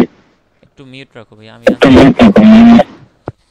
The examiner made us our identification in order to admitted into the test corner. দেখো কত বড় একটা সেন্টেন্স, আমাদের এগুলো দরকার নেই, আমাদের দরকার কি ভাইয়া? দেখো দ্য এক্সামিনার মানে পরীক্ষক, সাবজেক্ট পাচ্ছি, এরপরও বললাম কি মেড, মেড পাচ্ছি, দেখো মেড মানে মেকের পাস্ট ফর্ম কি মেড, তারপর দেখো অবজেক্ট পাচ্ছি, তাহলে আমরা রুলস অনুযায়ী দেখো সাবজেক্ট পাচ্ছি লেট বা মেক, তাহলে লেট এখানে মেক পেলাম, তারপর দেখো অবজেক্ট ব্যক্তিবাচক অবজেক্ট পেলাম বা বস্তু যাই থাকুক, এরপরে যে ভার্বটা আসবে সেটা কি ভাইয়া? ভি অন লাগবে। তাহলে দেখো এখানে ভি অন আছে কোনটা, দেখো তো বি নাম্বারটা। ক্লিয়ার? আওয়ার জি বস ভাই clear. Makes us very hard, দেখো আওয়ার বস এটা হলো কি সাবজেক্ট, তাই না? মেক, তাহলে এখানেও বেস্ট ফ্রম হবে। আওয়ার বস এখানে দেখো আওয়ার বস দেখো মিউট রাখো ভাইয়া, আমি প্রশ্ন করলে অ্যান্সার দিও। আওয়ার বস, তাহলে এটা কি ভাইয়া পাচ্ছি, এই যে দেখো এখানে সাবজেক্টটা পেয়ে যাচ্ছি, এই যে আওয়ার বস, তারপর দেখো লেট অথবা মেক, তাহলে এখানে পাচ্ছি কি মেক্স পাচ্ছি। যারা মাত্র যুক্ত হয়েছো, এটা ক্লাস কিন্তু 1 ঘন্টা প্রায় চলে যাচ্ছে, মানে হয়ে যাবে একটু পরেই, মানে 10-15 মিনিট আছে, তারপর আবার লিঙ্ক দেবো, আবার জয়েন হও, ম্যারাথন ক্লাস চলমান, আর ক্লাস রেকর্ড আছে, তোমরা অবশ্যই অবশ্যই প্রথম থেকে দেখবা, অনেক গুরুত্বপূর্ণ, লাস্ট 6 দিনে কি কি পড়বা, কিভাবে পড়বা, সব কিছু বলে দিয়েছি। এবং এই যে পজিটিভ ভার্ব, ভার্বের positive verb, transitive verb, complement নিয়ে আলোচনা করছি, অবজেক্ট নিয়ে আলোচনা করছি, এবং এখন প্র্যাকটিস করাচ্ছি, প্র্যাকটিসে আবার ব্যাখ্যা দিয়ে দিচ্ছি। দেখো তাহলে দেখো আমার বস মেক্স, এই যে ভার্ব পাচ্ছি মেক্স, তারপর দেখো অবজেক্ট পাচ্ছি, তাহলে মেক যদি পজিটিভ ভার্ব হিসেবে মেক্স হিসেবে থাকে, তাহলে পরবর্তী যে এই অবজেক্টের পরে ভার্বটা কী বসবে ভাইয়া? ভি অন বসবে, তাই না? এই যে দেখো সাবজেক্ট প্লাস লেট অথবা মেক, তারপর অবজেক্ট থাকুক যাই থাকুক, ব্যক্তিবাচক থাকুক সেটা বস্তুবাচক যাই থাকুক, পরবর্তী ভার্বটা কি ভাইয়া? V on. তাহলে এইখানে ভি অন আছে কোনটা দেখো তো, সি নাম্বার, তাই না? The mother made her baby the medicine. আমাকে এখন এই অ্যান্সারটা দাও তোমরা, 70 নম্বর অ্যান্সারটা দাও। টেক। সবাই কি টেক অ্যান্সার? সবাই কি টেক? হবে, টেক হ্যাঁ, হবে। রাইট অ্যান্সার বি নাম্বার, তাই তো? দ্য মাদার এখানে সাবজেক্ট, তারপর দেখো মেড আছে কি, মেড পাইলাম, মানে মেকের পাস্ট ফর্ম হিসেবে বসছে, তারপর দেখো হার বেবি অবজেক্ট পাচ্ছি, তাহলে সাবজেক্ট, তারপর কি মেক, তারপর কি ভাইয়া? অবজেক্ট পাচ্ছি, তাহলে পরবর্তী ভার্বটা কি ভাইয়া? V one. তাহলে এখানে কি ভাই ভি ওয়ান আছে কোনটা? এই টু টেক এটা হলো ইনফিনিটিভ টেকিং না, ফর টেকিং হবে না, তাহলে ভি ওয়ান এটা। আশা করি ক্লিয়ার, কোনো সমস্যা আছে ভাইয়া? সমস্যা নাই। এখন আমাকে এই অ্যান্সারটা দাও, 77 number. He did not let me the guitar. Play. Right answer play. কেন ভাইয়া? দেখো হি ডিড নট, হি পাচ্ছে কি সাবজেক্ট, ভার্ব হিসেবে আছে কি?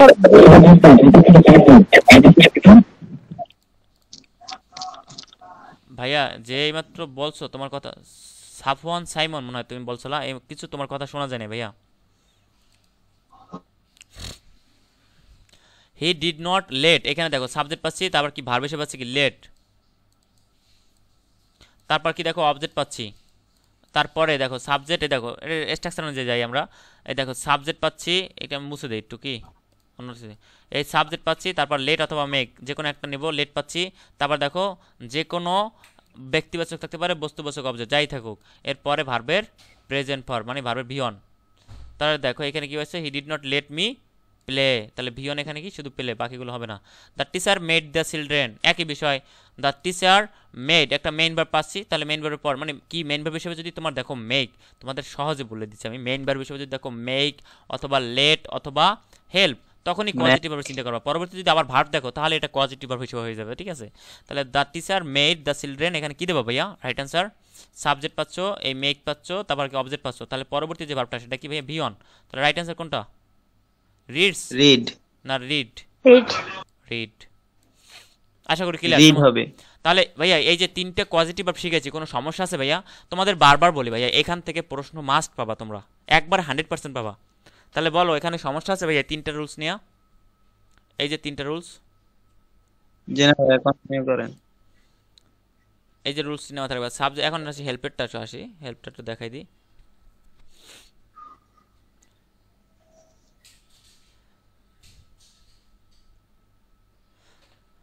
দেখো উই হেল্পড হিম, রাইট অ্যান্সারটা পরে এ নাম্বার বা ডি নাম্বার এখানে দিয়ে দিয়েছে, তো আমরা একটু পরে দেখি। We helped him dash the work, তাহলে আমরা বলছি কি সাবজেক্ট পাচ্ছি, এই দেখো সাবজেক্ট, তারপর যদি ভার্ব হিসেবে পাচ্ছি হেল্প, ঠিক আছে। এরপরে দেখো মি পাচ্ছি মানে অবজেক্ট পাচ্ছি, তাহলে এরপরে যে যদি ভার্বের অপশন থাকে মানে ভার্ব বসাতে হয়, তাহলে ভার্বে কী ফর্ম বসাবো, হয় ভি অন নয়তো টু প্লাস ভি অন মানে ইনফিনিটিভ। তাহলে দেখো এখানে রাইট অ্যান্সার কোনটা, দেখো এ নাম্বারটা কিন্তু দেওয়া আছে টু ফিনিশ মানে ইনফিনিটিভ, এটাও কিন্তু right answer. B number finishing, এটা হবে না, ইন ফিনিশিং এটা হবে না, ডি নাম্বার আছে ফিনিশ। এখন তোমার কাছে যেইটা সুইটেবল মনে হয় তোমার কাছে এই দুইটার ভিতরে, টু ফিনিশও বসালো রাইট অ্যান্সার হবে, ফিনিশ বসালো রাইট অ্যান্সার হবে, ক্লিয়ার।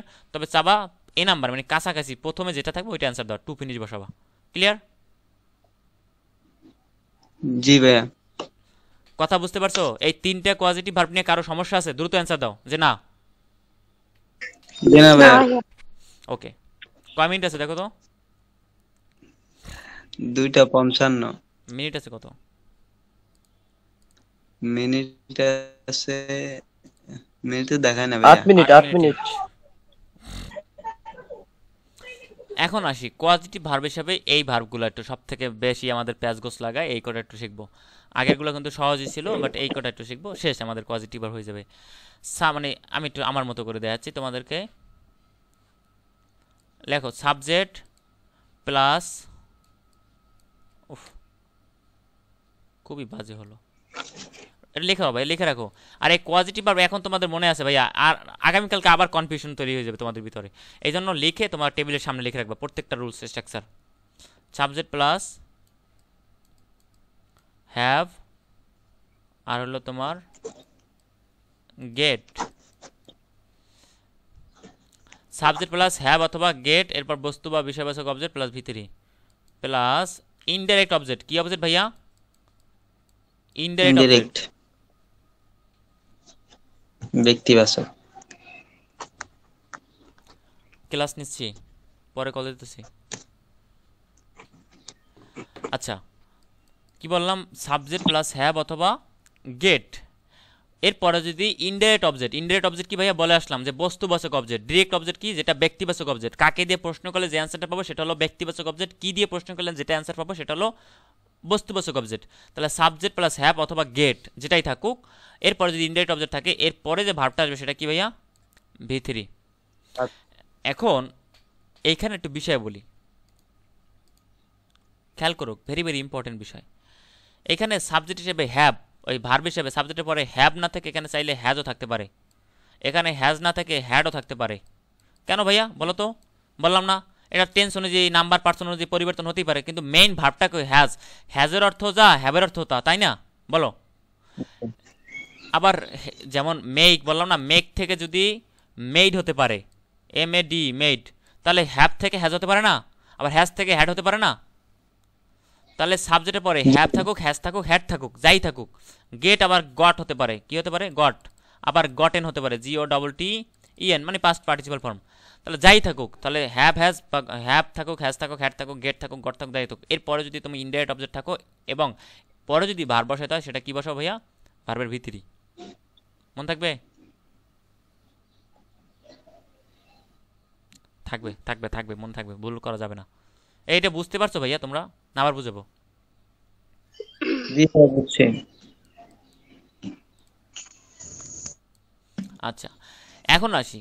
তাহলে দুইটাই মাথা রাখবা যে হ্যাভ, এই সাবজেক্ট প্লাস হ্যাভ থাকুক, হ্যাজ থাকুক, হ্যাড থাকুক, গেট গট গট যাই থাকুক, মানে মেইন হলো দুইটা, হ্যাভ আর হলো এই গেট। এরপরে বস্তুবাচক বা বিষয়বাচক যাই, মানে এটাকে বলছি কি আমরা ইনডাইরেক্ট অবজেক্ট, ইনডাইরেক্ট অবজেক্ট, ঠিক আছে? এরপরে ভার্বটা আসবে ভি3। তাহলে এইটা সাবজেক্ট এইটুকু আর হলো এইটুকু, একটু মাথা রাখবা। এখন আসি হ্যাভ হ্যাজ হ্যাড, মানে হ্যাভ ভার্বটা মেইন, কি হ্যাভ ভার্বটা সাবজেক্টের পরে যদি হ্যাভ থাকে, এনি টেন্স, এখানে লিখে দিয়েছে এনি টেন্স, মানে এটা হ্যাড থাকতে পারে, হ্যাভ থাকতে পারে, হ্যাজ থাকতে পারে। তাহলে সাবজেক্ট প্লাস হ্যাভ, এরপরে যদি বস্তু মানে ব্যক্তিবাচক অবজেক্ট থাকে, তাহলে এরপরে ভার্বটা আসবে কি ভি অন, মনে থাকবে? বাট জি গেটের পরে, জি ভাইয়া। গেটের পরে যদি ব্যক্তিবাচক অবজেক্ট চলে আসে, তাহলে এইখানে আবার ইনফিনিটিভ হয়ে যাবে, শুধু এইটুকু মাথায় রাখবা। মানে সাবজেক্ট প্লাস গেট, এরপরে অবজেক্টটা যদি ব্যক্তিবাচক হয়, মানে ইনডাইরেক্ট অবজেক্ট হয়, মানে ব্যক্তি প্রাণী, মানে ব্যক্তি বা প্রাণীবাচক, ঠিক আছে? সেটা গরু ছাগল হতে পারে, মানে মানুষ হতে পারে, যাই হোক। সাবজেক্ট প্লাস গেট অথবা গটেন, মানে এখানে ভার্বের পাস্ট টেন্স অনুযায়ী পরিবর্তন হতে পারে। তাহলে সাবজেক্ট প্লাস গেট, তাহলে গেটের পরে মূলত এইটাকে মাথা রাখবা, প্রত্যেকটা পজিটিভ ভার্বের পূর্বে সাবজেক্ট থাকবে, এটা জানি। তাহলে মেইন রাখবা, গেটের পরে যদি ব্যক্তিবাচক বা প্রাণীবাচক অবজেক্ট থাকে, এরপরে ভার্বটা আসবে কি ভাইয়া ইনফিনিটিভ। সংক্ষেপে আমি একবার সহজ ভাষায় তোমাদের আরও লিখে দিই, দাঁড়াও। গেটের পরে ব্যক্তিবাচক বা প্রাণীবাচক, ব্যক্তিবাচক বা প্রাণীবাচক অবজেক্ট থাকলে পরেরটা আসবে কি ইনফিনিটিভ। আর হ্যাভ হ্যাজ হ্যাড, মানে হ্যাবের পরে সংক্ষেপে মাথা রাখবা, হ্যাবের পরে ব্যক্তিবাচক অবজেক্ট থাকলে পরবর্তী ভাবটা কি বি অন। আর এই যে মাথা রাখবা এইটুকু, সাবজেক্ট কিন্তু সবকটাই থাকবে হ্যাভ অথবা গেট, এরপরে বস্তুবাচক বা বিষয়বাচক অবজেক্ট থাকলে, মানে ইনডাইরেক্ট অবজেক্ট থাকলে এরপরে ভার্বের ভিতরি, মন থাকবে ভাইয়া? সহজ কথা বলে দিলাম। তাহলে পূর্বে শিখলাম 3টা রুলস, এখন শিখলাম 3টা রুলস, আমাদের পজিটিভ ভার্ব কমপ্লিট। এখন প্র্যাকটিসে যাই, না একটু বলবো? আবার একবার করে বলে যান ভাইয়া প্রথম থেকে। একবার প্রথম থেকে না এটা এই জায়গা থেকে? মানে এ উপরে, মানে এটা এটা প্রথম থেকে আর কি। বলছে কি ভার্ব হিসাবে যদি তোমার হ্যাভ অথবা গেট, মানে হ্যাভ হ্যাজ হ্যাড যেটাই থাকুক, গেট গট গট মানে পাস্ট টেন্স থাকুক, টেন্স অনুযায়ী পরিবর্তন হতে পারে ভার্বটা, ঠিক আছে? তাহলে হ্যাভ জি ভার্ব অথবা গেট ভার্ব যাই থাকুক, এরপরে যদি বস্তুবাচক বা বিষয়বাচক অবজেক্ট থাকে, ঠিক এরপরে যদি কোনো ভার্ব আসে, সেই ভার্বটা কি করতে হবে আমাদের? ভার্বের ভিতরে নিতে হবে, মনে থাকবে? আর হ্যাভ হ্যাজ এগুলার পরে বস্তুবাচক হলে ভার্বের বি3 হবে। হ্যাঁ, আর হ্যাভ হ্যাজের পরে যদি ব্যক্তিবাচক অবজেক্ট থাকে, তাহলে কি তাহলে করবো? বেস বেস হবে। ফর্ম। আর গেট জি গট, মানে গেটের পরে যদি মানে ব্যক্তিবাচক বা প্রাণীবাচক থাকে, এরপরে ইনফিনিট নিতে হবে। জি আচ্ছা, তোমাদের একটু সহজ করে বলে দিতাম, কনফিউশন, খুব কনফিউশন। লিখে রাখো, লিখে রাখো। সাবজেক্ট কিন্তু প্রত্যেকটা থাকবে, আমি সাবজেক্ট উল্লেখ করতেছি না। জি subject have plus have plus বস্তু বা বিষয়, মানে যেটাকে আমরা কি বলি ভাইয়া? বস্তুবাচক বস্তুবাচক বা বিষয়বাচক অবজেক্ট, মানে ইনডাইরেক্ট অবজেক্ট। এরপরে কি আসবে ভাইয়া? ভি3। আর আবার হ্যাভ প্লাস রেস্ট প্লাস প্রাণী অথবা ব্যক্তি, হ্যাভ প্লাস ব্যক্তি বা প্রাণী, এরপরে ভার্বের কি হবে ভাইয়া? ভিয়ন। এবার মনে থাকবে, হ্যাভ ভার্বটা হ্যাভ হ্যাজ হ্যাড যাই থাকুক, এরপরে বস্তুবাচক বা বিষয়বাচক অবজেক্ট থাকবে, এরপরে ভার্বটা কি আসবে ভাইয়া? ভি3। হ্যাভ ভার্বের পরে যদি ব্যক্তিবাচক থাকে বা প্রাণীবাচক অবজেক্ট থাকে, তাহলে কি ভিয়ন, ঠিক আছে? জি ভাইয়া। এবার গেট গট এগুলার পরে এখন আসি গেটেরটা। গেটের পরে বস্তু, টাইম ওভার। ভাই টাইম শেষ, টাইম শেষ। টাইম শেষ। আচ্ছা, আমি লিঙ্ক দিচ্ছি আবার, জয়েন হও।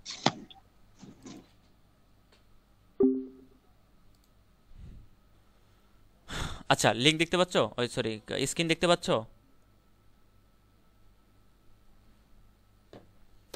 সবাই স্ক্রিন দেখতে পাচ্ছ?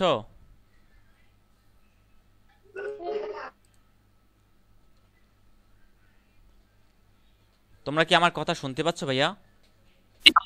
জি ভাইয়া। হ্যাঁ, আচ্ছা। এখন দেখো, তাহলে আমরা পূর্বে বলে আসলাম কি, এখন হ্যাবেটটা শিখলাম, এখন আসি গেটেরটা। যে গেটের পরে বস্তুবাচক অবজেক্ট থাকুক, মানে ইনডাইরেক্ট অবজেক্ট থাকলে এর পরে ভার্বটা আসবে কি ভি3, বাট গেটের পরে ব্যক্তিবাচক অবজেক্ট, কি অবজেক্ট ভাইয়া? ব্যক্তিবাচক অবজেক্ট যদি থাকে এরপরে তাহলে কি বসবে ভাইয়া? 2+v1, মানে ইনফিনিটিভ, ঠিক আছে? কি বসবে ভাইয়া? 2+v1, clear? যে গেটের পরে বস্তুবাচক অবজেক্ট থাকলে, মানে ইনডাইরেক্ট অবজেক্ট থাকলে ভি3, গেটের পরে বস্তুবাচক মানে ব্যক্তিবাচক অবজেক্ট থাকলে কি বসবে ভাইয়া? 2+v1 infinitive. আমরা প্র্যাকটিসে যাই, তাহলে আরো ক্লিয়ার হয়ে যাবে।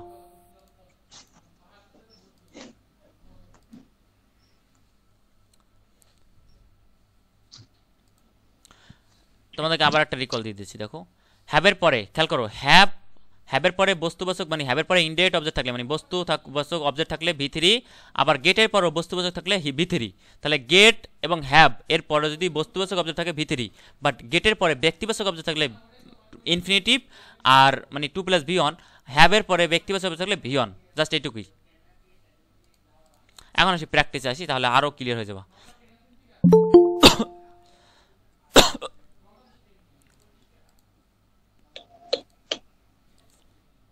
দেখো এখানে আমরা একটা অ্যান্সার দেখি, প্র্যাকটিসটা দেখি, তাহলে বুঝতে পারবা। দেখো, I could not mend the computer myself, so I dash at a shop, I dash at a shop. 37তম বিসিএস আসছে। দেখো প্রশ্নটা একটু খেয়াল করো, আমাদের প্রশ্নের অ্যান্সারটা যদি খেয়াল করো, সাবজেক্ট তো আমরা জানি, এই যে সাবজেক্ট, এখানে সাবজেক্ট কিন্তু এই আই, একটা বড় করে দিচ্ছি, তাই না? বড় করে দিলে তোমরা আর একটু ভালো করে দেখতে পারবা।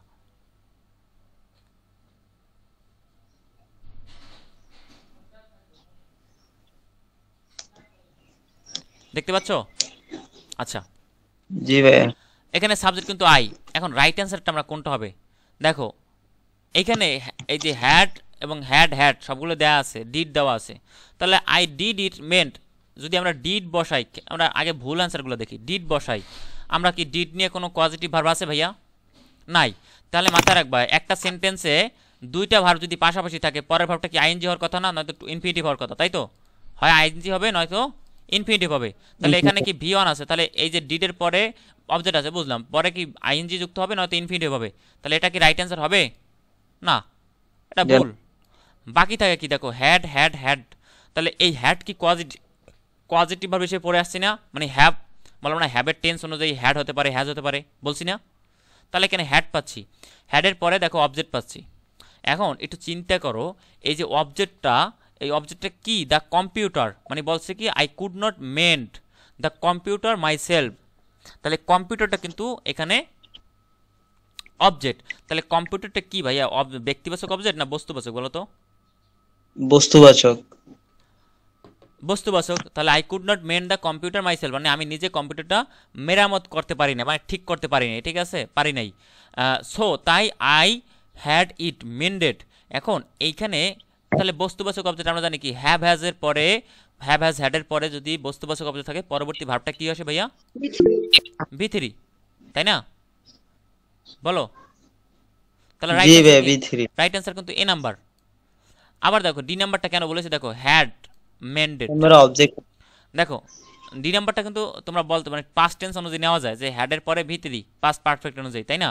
কিন্তু দেখো I had mended at a shop, এটা কিন্তু অর্থগতভাবে মেলে না, যেহেতু 37তম বিসিএসে আসছে, তোমরা ততটা মানে বুঝবে না, তা আমি বুঝে দিচ্ছি। তারপরও দেখো I could not mend the computer my self, আমি কম্পিউটারটা সারাইতে পারিনি বিধায় তো কম্পিউটার দোকানে নিয়ে গেছি, তারপর যদি সেই দোকানে নিয়ে যদি বলি সো তাই আমি নিজে সারাইছি, আবার হবে কি অ্যান্সারটা? হবে না।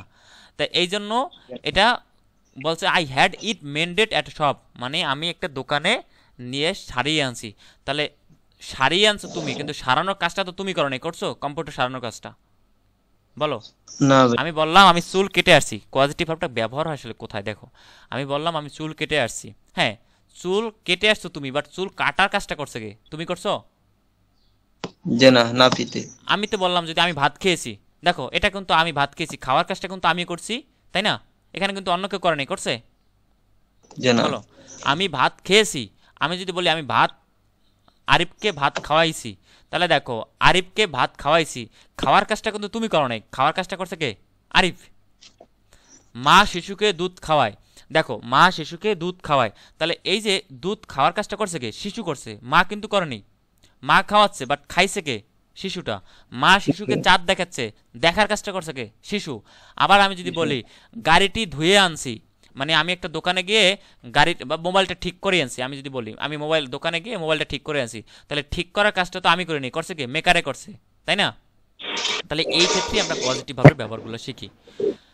তাহলে এইখানে আবার দেখো the deadline was near by, so mister Jamila had her students dash their SS.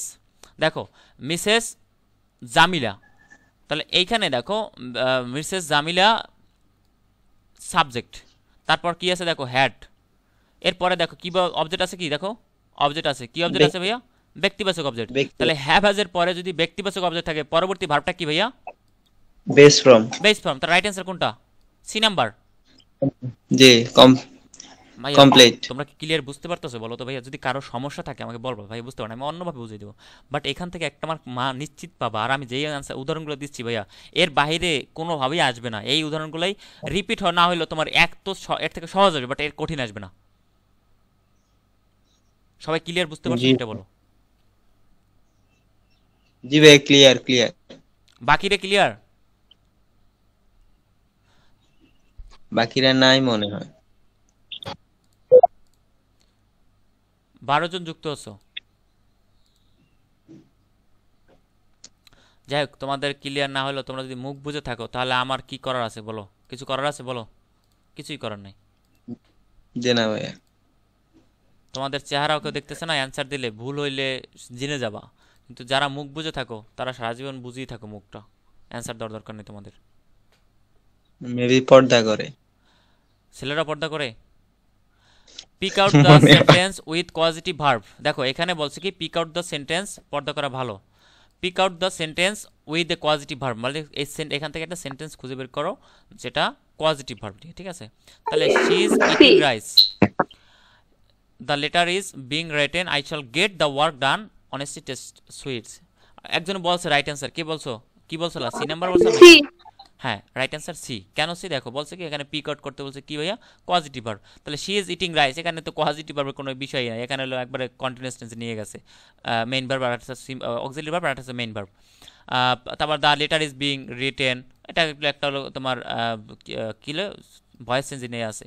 But দেখো I shall get the work done, এই দেখো আই শল গেট, দেখো গেট কিন্তু শুধু বসে নাই, শল গেট বললাম না, টেন্স অনুযায়ী শ্যাল গেট, উইল গেট, আবার টেন্স অনুযায়ী গট হতে পারে, গটেন হতে পারে, হ্যাজ গট, হ্যাড গেট। তাহলে মেইন ভার্বটা কিন্তু গেট থাকলেই হবে, বুঝতে পারছো?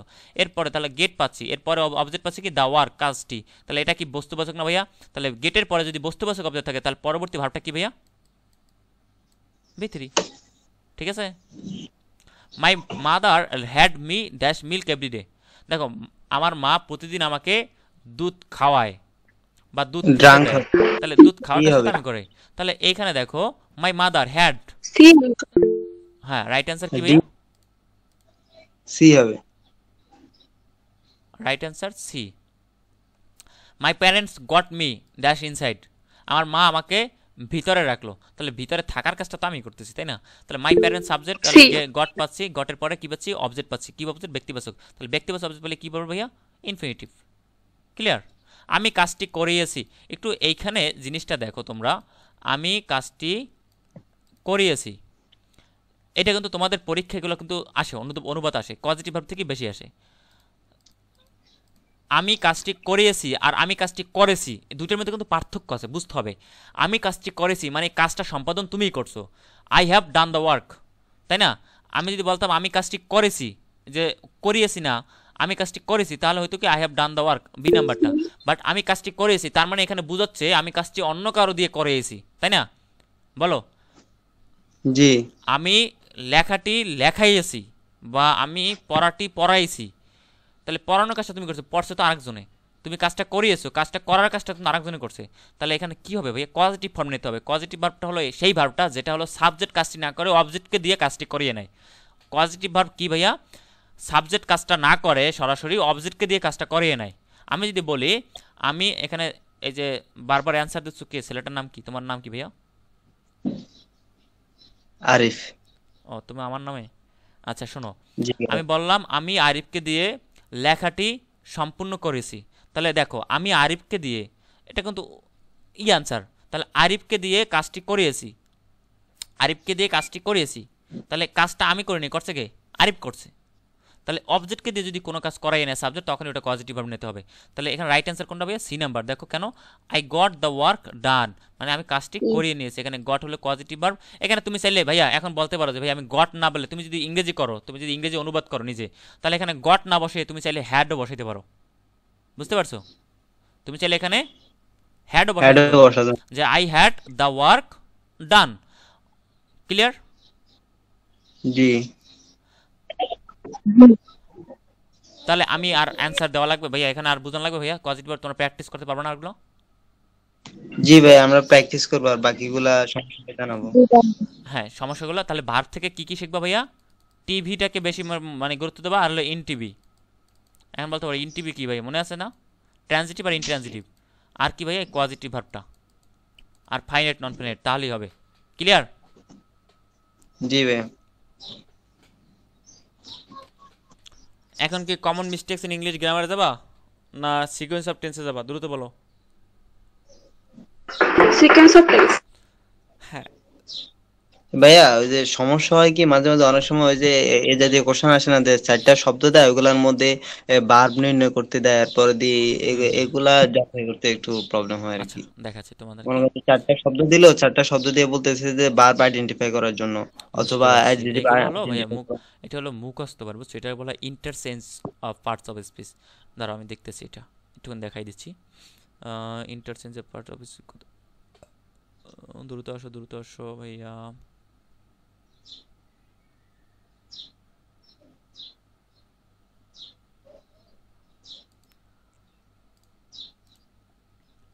এই যে দেখো এটা, দেখো which is the noun form of the word beautiful. এখানে বলছে মানে নাউন, বিউটিফুলের নাউন ফর্মটা কোনটা? তাহলে এটা তো আমার জানতে হবে, বিউটি অর্থ সৌন্দর্য, আর এটা কিন্তু ভুল, বিউটিফাই অর্থ ভার্ব, এই বিউটিফুলের ভার্ব ফর্ম হলো বিউটিফাই, ঠিক আছে? তাহলে এইগুলো আমার মুখস্থ পাঠের অংশ। তোমরা, আমি তোমাদেরকে এইটুকু বলবো, এই যে ইন্টারচেঞ্জ অফ আছে না, এগুলো তোমরা যদি এই বইটার প্র্যাকটিসগুলো আছে না, ওই প্র্যাকটিসগুলো যদি করে যাও তাহলেই হবে এনাফ। তোমরা শুধু এইগুলোর প্র্যাকটিস করা দেখে যাবা, এগুলো দেখলেই আর কিছু করা লাগবে না। হুইচ অন ইজ অ্যাডজেক্টিভ, দেখো কোনটা এখানে অ্যাডজেক্টিভ। এই যে হ্যাবিচুয়াল, হ্যাবিটের তো অভ্যাস, এটা নাউন, ঠিক আছে? এগুলো হবে না, হ্যাবিচুয়ালি এটা হলো অ্যাডভার্ব ফর্ম, আর হ্যাবিচুয়াল অ্যাডজেক্টিভ ফর্ম। এগুলো তোমার বুঝতে হবে। দেখো দ্য ওয়ার্ড এগুলো সব বিগত সাবস্টেন্টিশিয়েট, প্রশ্ন এটা না? কি? এটা একটা ভার্ব ফর্ম, কারণ দেখো এটি যুক্ত আছে। জি ভাই বলো। এগুলো তো সব বিগত সালের প্রশ্ন। হ্যাঁ, এই বিগত সালের প্রশ্নগুলোই দেখে যাও, এগুলো থেকেই প্রশ্ন আসবে আসলে। বুঝতে পারছো? এই যে পার্সনের, দেখো Hello? Personify, Hello? Hello?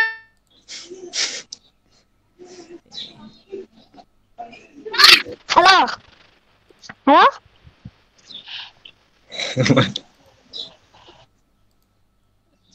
এই রে, ছোট ভাই থাকলে এরকমই হয়। দেখো ডিফারেন্সিয়েট, ডিফারেন্সিয়েট কি? দেখো ডিফারেন্টের ভার্ব ফর্ম হলো ডিফারেন্সিয়েট, আর ডিফারেন্স কিন্তু নাউন। তোমরা এইগুলো, এই যে এই বইটা, এই পিডিএফটাকে সবার তোমাদের কাছে আছে কি নাই? কারো বলো, কার কাছে নাই পিডিএফটা? কার কাছে নাই? আশা করি সবার মেবি কাছে আছে। সবার কাছে আছে। তোমরা বই, নিজেদের বই থেকেও পড়তে পারো, তবে ইয়া থেকে, মাস্টার থেকে পড়তে যায় না, বুঝছো? মাস্টার হিউজ দেওয়া, ওগুলো পড়ার দরকার নেই ভাই, এখন ওই সময় পড়ার সময়ও নাই। তোমরা এই বইটা, এইটা থেকে অল্প অল্প দেওয়া আছে, অল্প বলতে মানে যেগুলো দরকার, একবারে কয়টা দেওয়া আছে দেখি তো, তাও কম না মনে হয়। এই কটা দেখে দিলি তোমরা এনাফ, এগুলো দেখলেই এনাফ, এগুলো আর দরকার হবে না নতুন করে পড়ার। এই যে দেখো এই যে বিষয়গুলো একটু তোমরা প্র্যাকটিসগুলো মাথায় রাখবে বেশি। বাবা ভালোই তো আছে। দেখা জানি না বলতেছে। ও আচ্ছা, যার নাই একটু আমাকে হোয়াটসঅ্যাপে নক দিও, আমি পাঠিয়ে দেবো না, বা গ্রুপও আছে, তবে না থাকলে আমাকে নক দিও, সমস্যা নেই, আমি দিয়ে দেবো না। এই দেখো এখানে কয়টা আছে ভাইয়া? এখানে 228টা আছে, এই 223টা তোমরা প্র্যাকটিস করবা, দেখবো হয়ে গেছে। দেখো চুজ দ্য ওয়ার্ড ফেয়ার, এগুলো লাগবে না, এগুলো দরকার নেই। The which pair is different, এগুলো তোমরা একটু পড়লে দেখবা এমনিতেই পেয়ে যাও। মানে বলছে কি হুইচ পেয়ার, কোন যুগলটা ডিফারেন্ট, মানে পার্থক্য আছে। এখানে উইক উইকার, এই শব্দ দুটো হচ্ছে পজিটিভ এবং কম্পারেটিভ, দুইটা জোড়া হচ্ছে। ফলস ফলসিফাই, উইক উইকার, এগুলো তোমরা পড়লে এমনিতেই পারবা, এগুলো দেখলে। ভাইয়া অ্যানালজি থেকে কোশ্চেন আসে? অ্যানালজি থেকে আসে, বাট ওগুলো দরকার নাই ভাইয়া, এখন ওগুলো নতুন করে কিচ্ছু ঝামেলা দরকার নাই, তোমাদেরকে যেগুলো বলছি এনাফ। তবে যাদের কাছে হিউজ টাইম মনে আছে, মানে পড়া ভালো, তারা পড়ো, সমস্যা নাই। প্রশ্ন আসে তোমাদেরকে আমি পড়তে নিশ্চিত করি না, বাট আগে তোমাদের চান্সটা নিশ্চিত করো, যেগুলো পড়া দরকার সেগুলো। যাক, আমরা আস্তে আস্তে কি এখন ভাইয়া সিকোয়েন্স অফ টেন্স, তাই তো? জি। আচ্ছা, তোমরা যদি কোনো একটা ইংরেজি সেন্টেন্স দেখো, সেটা যদি হয় রাইট ফর্ম ভার্ব রিলেটেড, সেটা যদি হয় সাবজেক্ট ভার্ব এগ্রিমেন্ট রিলেটেড, সেটা যদি হয় কোনো যে কোনো গ্রামাটিক্যাল রিলেটেড, তোমাদের আগে কাজটা কি বলো তো ওই সেন্টেন্সটা দেখে? প্রথম এই দুটো লিখে রাখো ভাইয়া, কেউ বলবে না। সাবজেক্ট সাব সাবজেক্ট নির্ণয় করা, থ্যাংক ইউ। কে বলছো? বান্ধবী ললিতা। এই শোনো, এখানে আমরা সবাই প্রথমত কেউ কাউকে চিনি না, দ্বিতীয় কথা হলো কাউকে মানে পার্সোনাল অ্যাটাক করা যাবে না। সেটা তুমি যদি তোমার পরিচিত হয়, মানে ফ্রেন্ডলি হয়, আমরা আমার বান্ধবীদেরকে আমরা বলি, বাট শি ইজ মাই বান্ধবী, দ্যাটস ওয়াই আমরা বলি। এখন তোমার এখানে পরিচিত না কেউ, কথাগুলো আবার একটু নেগেটিভলি নিতে পারে, পজিটিভলি সবাই নেবে না, আবার পজিটিভলি তুমি বললো বা তুমি তো নেগেটিভলি অ্যাপ্রোচ থাকতে পারে। তো এগুলো থেকে একটু বিরত থাকবা, সমস্যা নেই। আমি তোমাদের চান্স হলে তোমাদেরকে আমি অবশ্যই, আমি চাই আমার ক্যাম্পাসে সবাই চান্স পাও, ঠিক আছে? কারণ আমি ক্যাম্পাস থেকে আগামী 1-1.5 বছরের মধ্যে চলে যাব। তো চান্স পাও, দেখা হবে তোমাদের সাথে। তো তো সেখানে তোমার এই বান্ধবীদের সাথে দেখা হলে তখন তোমরা বান্ধবী তখন ইয়ে কি করবা, আম গাছতলা, জাউ গাছতলা, ইবলিশ চত্বর, সায়েন্স বিল্ডিং, যেখানে মন চায় সেখানে নিয়ে ঘুরো, ঠিক আছে? এখন দেখো, সাবজেক্ট, আমরা প্রথম কাজটা করবো ভাইয়া, সাবজেক্টকে আইডেন্টিফাই করবো, স্পেসিফাই করবো। যে একটু ডিস্টার্ব করতেছে, প্লিজ ওরে একটু ঠান্ডা করে আসো। লামিয়া আক্তার, তুমি একটু ওরে ঠান্ডা করে আসো, তোমার ভাই নাকি, যাই হোক। দেখো, ও আঙ্কেল ডাকছে। হ্যাঁ আমাকে আঙ্কেল ডাকতেছে, আমার বাচ্চা কাচ্চাও আছে, ঠিক আছে, সমস্যা নাই। এখন শুনো, প্রথম কাজটা কি ভাইয়া, সাবজেক্ট নির্ণয় করা, পরবর্তী কাজটা হলো টেন্স নির্ণয় করা। এই দুইটা কাজ যদি তুমি সেন্টেন্সটা মানে দেখে নির্ণয় করতে পারো, তোমার কাজ সমাপ্তি, তোমার সেন্টেন্সটা ভুল হওয়ার সম্ভাবনা 90% কমে যাবে। প্রথম কাজটাকে ভাইয়া ওই সেন্টেন্সটা দেখে সাবজেক্টটাকে নির্ণয় করা, আর একটা হলো টেন্স নির্ণয় করা। এই দুইটা জিনিস ভুল করবে না ভাইয়া, প্লিজ। আমি বারবার বলি, এই ভুলটা জীবনও করবে না। একটা সেন্টেন্স দেখলে, মানে সেটা বেশিরভাগ ম্যাক্সিমাম ক্ষেত্রে তোমরা রাইট ফর্ম ভার্বে এবং সাবজেক্ট ভার্ব এগ্রিমেন্টে দুইটা জিনিস মাথায় রাখবা, সাবজেক্ট নির্ণয় করা দেন টেন্স নির্ণয় করা, তাহলে দেখবা তোমার অর্ধেক কাজ সমাপ্তি। তাহলে সিকোয়েন্স অফ টেন্সটা কিন্তু এই জন্যই আমরা শিখবো। সিকোয়েন্স অফ টেন্স বলতে কি বোঝায় এগুলো জানার কিছু দরকার নেই, আমরা প্র্যাকটিসে চলে যাব, তাহলেই হয়েছিল, ঠিক আছে?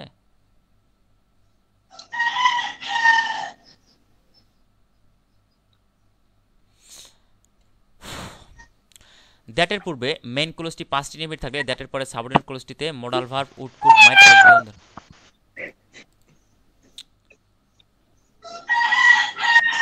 আচ্ছা, কার বাসায় মুরগি বুঝলাম না, একটু মিউট রাখো।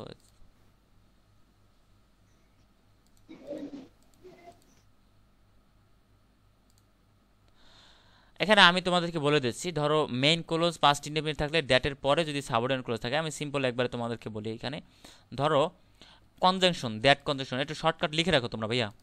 দ্যাটের পূর্বে কি আছে ভাইয়া, ভি টু আছে, মানে ভি টু মানে কি বলতো, পাস্ট ইনডিফিনিট টেন্স। এরপরে যদি কোনো অক্সিলিয়ারি ভার্ব মানে মোডাল ভার্ব থাকে, সেটা হবে উড অথবা কুড, সিও ইউএলডি, কুড,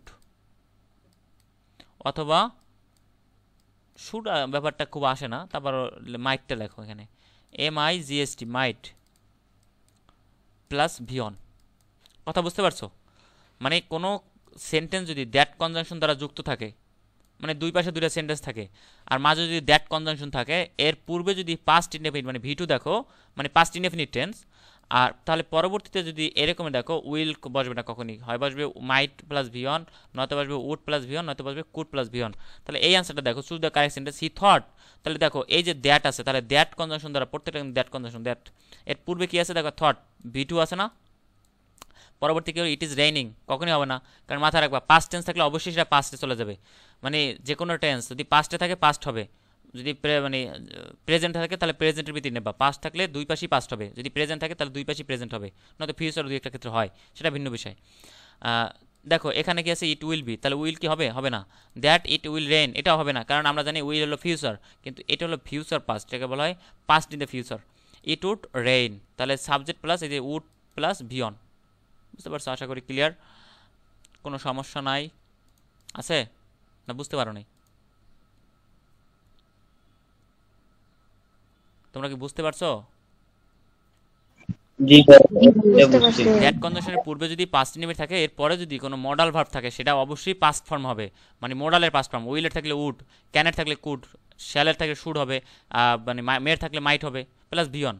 এই দেখো হি সেইড, তাহলে এটাকে কি আছে ভাইয়া? ভি2 আছে, দ্যাট আছে। দ্যাট কন্ডিশনের পূর্বে ভি2 থাকলে পরবর্তী যদি কোনো এই দেখো মডাল ভার্ব আছে, তাহলে উইল কি হবে? না, মে হবে না। ওয়ান্স হলো মেইন ভার্ব, তাহলে মেইন ভার্ব সেখানে প্রেজেন্ট ভিয়ন। তাহলে আমরা জানি এখানে পাস্ট টেন্স থাকলে যে কোনো কনজাংশনের পূর্বে বা আগে পিছে যদি মানে ক্লোজ থাকে পাস্ট টেন্স, পরবর্তীতেও মানে যে কোনো এক পাশে পাস্ট টেন্স থাকলে পরবর্তী পাশটাও পাস্ট টেন্স হবে।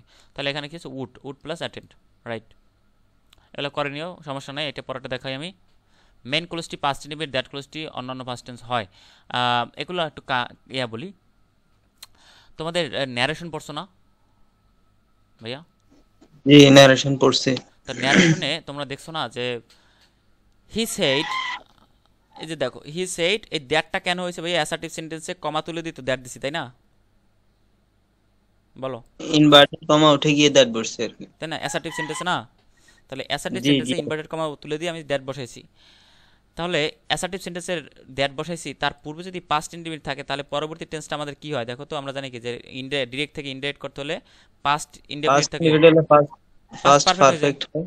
তাহলে এই জি। যে দেখো হি সেড দ্যাট, হি এখন কি হয়ে যাবে? পাস্ট পারফেক্ট হয়ে যাবে, কারণ এটা ন্যারেশন। এটা কিন্তু সে বলল যে সে আগের দিন এসেছিল, সে এটা কিন্তু ইনডাইরেক্টে। কথা বুঝতে পারছো? জি। দ্য প্রিভিয়াস ডে, এখানে কিন্তু স্টাডি লেখা ছিল, এখানে কিন্তু দ্য প্রিভিয়াস ডে হয়েছে। কেন হয়েছে? ওই যে ইনডাইরেক্ট করা হয়েছে ডিরেক্ট থেকে। বললাম না, ন্যারেশন যারা ভালো করে পারো তোমরা এমনিতে পারবে, এগুলো চাপ নিও না। তাহলে বুঝতে তো পারছো এটা যে দ্যাট কনজাংশনের পূর্বে যদি আবার পাস্ট থাকে, মানে পাস্ট ভি2, তাহলে পরবর্তীতে কি হবে? হ্যাড প্লাস ভি3। দেখো the thief said that he was ashamed of what he had done, যা সে করেছিল। এইখানে একটা বিষয় আছে, এইখানে দুইটা বিষয় হলো, দুইটা কাজ করা হয়েছে এখানে। দেখো হি ওয়াজ অ্যাশেম, সে লজ্জিত। কেন লজ্জিত? সে কাজটি করেছিল, যে কাজটা করেছিল সেই কাজটার জন্য। তাহলে আগে তো এই কাজটা করেছে, তাই না? হোয়াট হি, এই দেখো হোয়াট হলো কনজাংশন, হোয়াটের পূর্বে কি আছে ভাইয়া? দেখো হি ওয়াজ অ্যাশেমড, তাহলে এটা কোন টেন্স আছে বলো তো ভাইয়া? পাস্ট ইনডেফিনিটে। পাস্ট ইনডেফিনিটে ভয়েস চেঞ্জ, মানে প্যাসিভ ভয়েস আছে, মানে ভি2 আছে এখানে। ফার্স্ট টাইম আছে। হ্যাঁ, তাহলে এই যে কনজাংশন মানে হট কনজাংশন, মানে দ্যাট না, এখানে শুধু হটও লিখে রাখো বা হুইস লিখতে পারো, যাই লেখো, মানে যে কোনো কনজাংশনের আগে যদি ভি2 থাকে, তাহলে পরবর্তীতে কী হবে ভাইয়া? ভি3, মানে হ্যাড প্লাস ভি3, পাস্ট পারফেক্ট।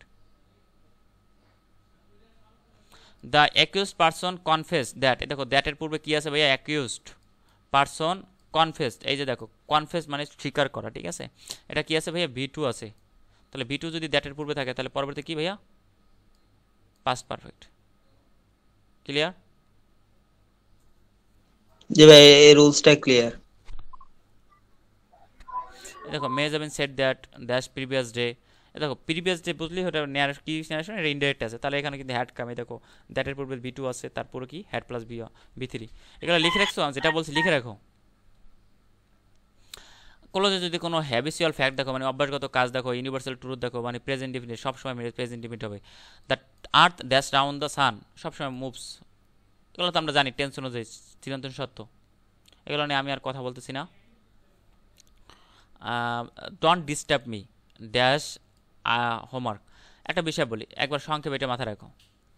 প্রথম সেন্টেন্সটা যদি ইম্পারেটিভ সেন্টেন্স হয়, ভেরি ভেরি ইম্পর্টেন্ট।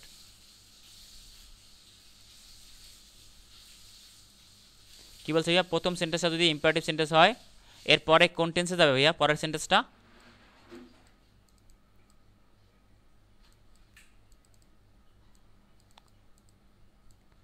কন্টিনিউয়াস। বলছে কি প্রথম সেন্টেন্সটা যদি ইম্পারেটিভ সেন্টেন্স হয়, মানে একটা সেন্টেন্সে একটা মানে একটা বাক্যে যদি, মানে একটা বাক্যে না, মানে একটা কোশ্চেনে যদি দুইটা সেন্টেন্স থাকে। দেখো ডোন্ট ডিস্টার্ব মি, এটা একটা সেন্টেন্স না? তাহলে এই সেন্টেন্সটা কি ভাইয়া? ইম্পারেটিভ সেন্টেন্স না? ডোন্ট ডিস্টার্ব মি, এটা কি অনুরোধ করতেছে না যে আমাকে ডিস্টার্ব করো না, তাই না? তাহলে এটা কি সেন্টেন্স? ইম্পারেটিভ সেন্টেন্স, তাই তো? তাহলে প্রথমটা যদি ইম্পারেটিভ সেন্টেন্স হয়, পরবর্তী যে সেন্টেন্সটা আসবে সেটা কোন টেন্সে নেব? প্রেজেন্ট কন্টিনিউয়াসে। তাহলে I am doing, right answer. দেখো প্রেজেন্ট কন্টিনিউয়াস স্ট্রাকচার কি? Am is are plus V ভার্বের সাথে আইএনজি। কথা বুঝতে পারছো ভাইয়া? জি ভাইয়া বুঝছি। প্রথম সেন্টেন্সটা ইম্পেরেটিভ হলে পরেরটা প্রেজেন্ট কন্টিনিউয়াস হবে, হ্যাঁ, অর্থাৎ ভার্বের সাথে আইএনজি হবে। এক্স্যাক্টলি।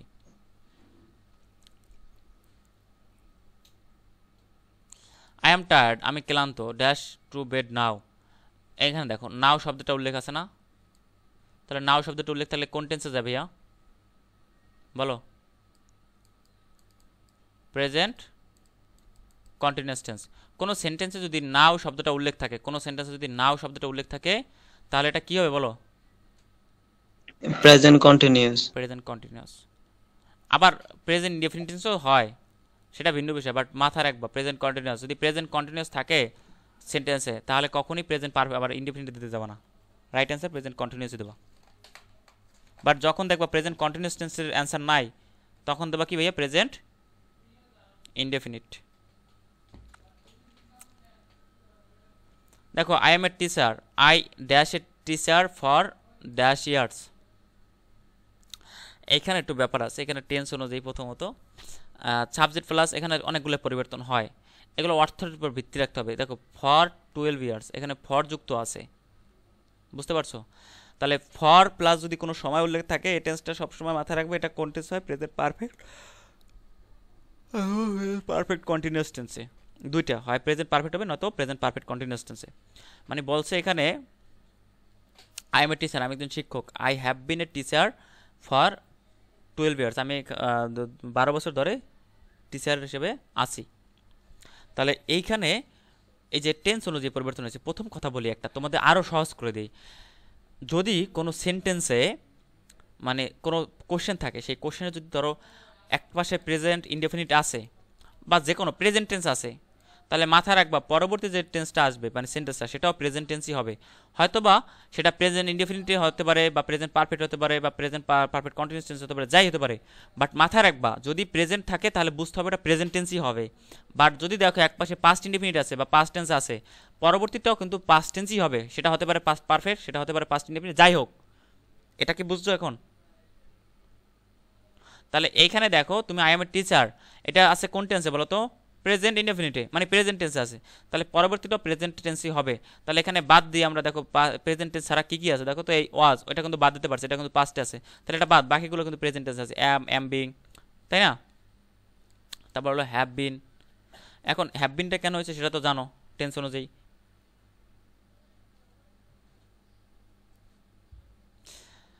তোমাদেরকে এই ছাড়া আর কোনো সমস্যা নাই, তবে আমি তোমাদেরকে একটুখানি দেখাই দিই। তোমাদেরকে আসলে এই জায়গা থেকে আমি টেন্সে নিয়ে যাই, ওখানে আরও ইন ডিটেলসে বোঝানো আছে, আমি সেটা দেখাচ্ছি তোমাদেরকে একটু।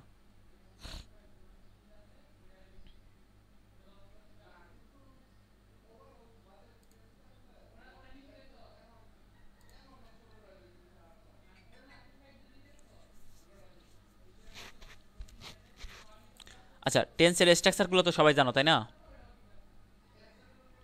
বলো। প্রেজেন্ট টেন্সের স্ট্রাকচার কি ভাই? প্রেজেন্ট ইনডেফিনিটের ভার্বের সাথে এস বাই এস অথবা am is are have has, এগুলো ভি মানে এরপরে যদি কোনো ভার্ব না থাকে তাহলে কিন্তু এটাই স্ট্রাকচার, মনে থাকবে? মানে এম ইজ আর অথবা হ্যাভ হ্যাজ এরপরে যদি কোনো ভার্ব না থাকে তাহলে এগুলো কিন্তু মেইন ভার্ব, এবং এইটা যুক্ত যে সেন্টেন্সে থাকবে সেটা কিন্তু প্রেজেন্ট ইনডেফিনিট টেন্স। আর জি আরেকটা বিষয় বলে দিচ্ছি, কন্টিনিউয়াস টেন্স দেখলে সবসময় মাথায় রাখবা কন্টিনিউয়াস, সেটা প্রেজেন্ট কন্টিনিউয়াস হোক, পাস্ট কন্টিনিউয়াস হোক, ফিউচার কন্টিনিউয়াস হোক, মেইন ভার্বের সাথে কি ভাইয়া? আর আইএনজি। তাহলে দেখো প্রেজেন্ট কন্টিনিউয়াস সাথে কি হয়েছে ভাইয়া? আইএনজি আছে। দেখো কন্টিনিউয়াস আছে, আইএনজি। পাস্ট কন্টিনিউয়াস কোথায়? Past present continuous, present continuous tense, present past, past continuous কোথায়? এই দেখো আইএনজি। তারপর কি দেখো? ফিউচার কন্টিনিউয়াস কোথায়? এই দেখো আইএনজি। আবার দেখো পারফেক্ট কন্টিনিউয়াস, দেখো যদি কন্টিনিউয়াস শব্দের উল্লেখ থাকে তাহলে কিন্তু আইএনজি। দেখো এটা হলো past perfect continuous, ING. Future perfect continuous, ING. তাহলে কন্টিনিউয়াস শব্দ উল্লেখ থাকলে কি হবে ভাইয়া? আইএনজি হবে। আবার একটা বিষয় বলি, পারফেক্ট, তোমাদের স্ট্রাকচারগুলো সহজ করে দিচ্ছি ভাই আমি। পারফেক্ট টেন্সগুলো যদি পারফেক্ট শব্দটা উল্লেখ থাকে, পারফেক্ট থাকলেই ভি3। আচ্ছা, এটা আমি অন্য ক্লার দিয়ে দিচ্ছি। মনে থাকবে ভাইয়া? যদি পারফেক্ট কথাটা উল্লেখ থাকে তাহলে কি ভাইয়া ভি3, পারফেক্ট পাস্ট পাস্ট পারফেক্ট ভি3, ফিউচার পারফেক্ট এই দেখো ভি3, ঠিক আছে? তাহলে এগুলো কি আর সমস্যা হবে ভাইয়া? হবে না, আশা করি ক্লিয়ার। আর present indefinite V one, past indefinite কি ভি2, আর ফিউচার ইনডেফিনিট কি ভাইয়া shall plus will plus V one, just এইটুকুই। এগুলো তোমরা পড়লে হয়ে যাবে, সমস্যা নাই। এখন আসি আমাদের যে বিষয়গুলো মাথায় রাখা দরকার। কোনো সেন্টেন্সে যদি তুমি কোনো এই ক্লাসগুলো কি বোরিং লাগতেছে ভাইয়া তোমাদের কাছে? যে ভাইয়া না অনেক ভাইয়া, সমস্যা নেই। তোমাদেরকে আসেন। এগুলো বলি ভাইয়া, এগুলো আসবে তো পরীক্ষা, এগুলো বলে দিচ্ছি তোমাদেরকে। দেখো কোনো সেন্টেন্সে যদি তুমি অলওয়েজ শব্দটা উল্লেখ পাও, অফেন শব্দটা উল্লেখ পাও, usually, generally, occasionally, seldom, regularly, স্টিলটা বাদ দাও, বাট এই সামটাইমস, অকেশনালি, তারপর হলো এই দেখো ওয়ান্স মানে একবার, টোয়াইস দুইবার, তারপর হলো ওয়ান প্লাস মানডে সানডে মানে এগুলো সময় থাকতে পারে, তারপর এভরি প্লাস সময় মানে every day, every night, every year, every morning, every time মানে সব সময়। এগুলো দ্বারা কী বোঝায়? অভ্যাসগত বা চিরন্তন সত্য মানে হ্যাবিচুয়াল ফ্যাক্ট বোঝাচ্ছে, চিরন্তন না, হ্যাবিচুয়াল ফ্যাক্ট বোঝাচ্ছে। তাহলে এইগুলো যদি কোনো সেন্টেন্স উল্লেখ থাকে তাহলে সেই সেন্টেন্সটা কোন টেন্সে নেবা ভাইয়া? প্রেজেন্ট ইনডেফিনিটে, ঠিক আছে? সেটা কোন টেন্সে ভাইয়া? প্রেজেন্ট ইনডেফিনিটে। তোমাকে আমি দেখাচ্ছি এই অ্যান্সারটা দেখো, I 20 kilometres to work everyday. প্রথমে আমরা একটা সেন্টেন্স দেখে কী নির্ণয় করো ভাইয়া?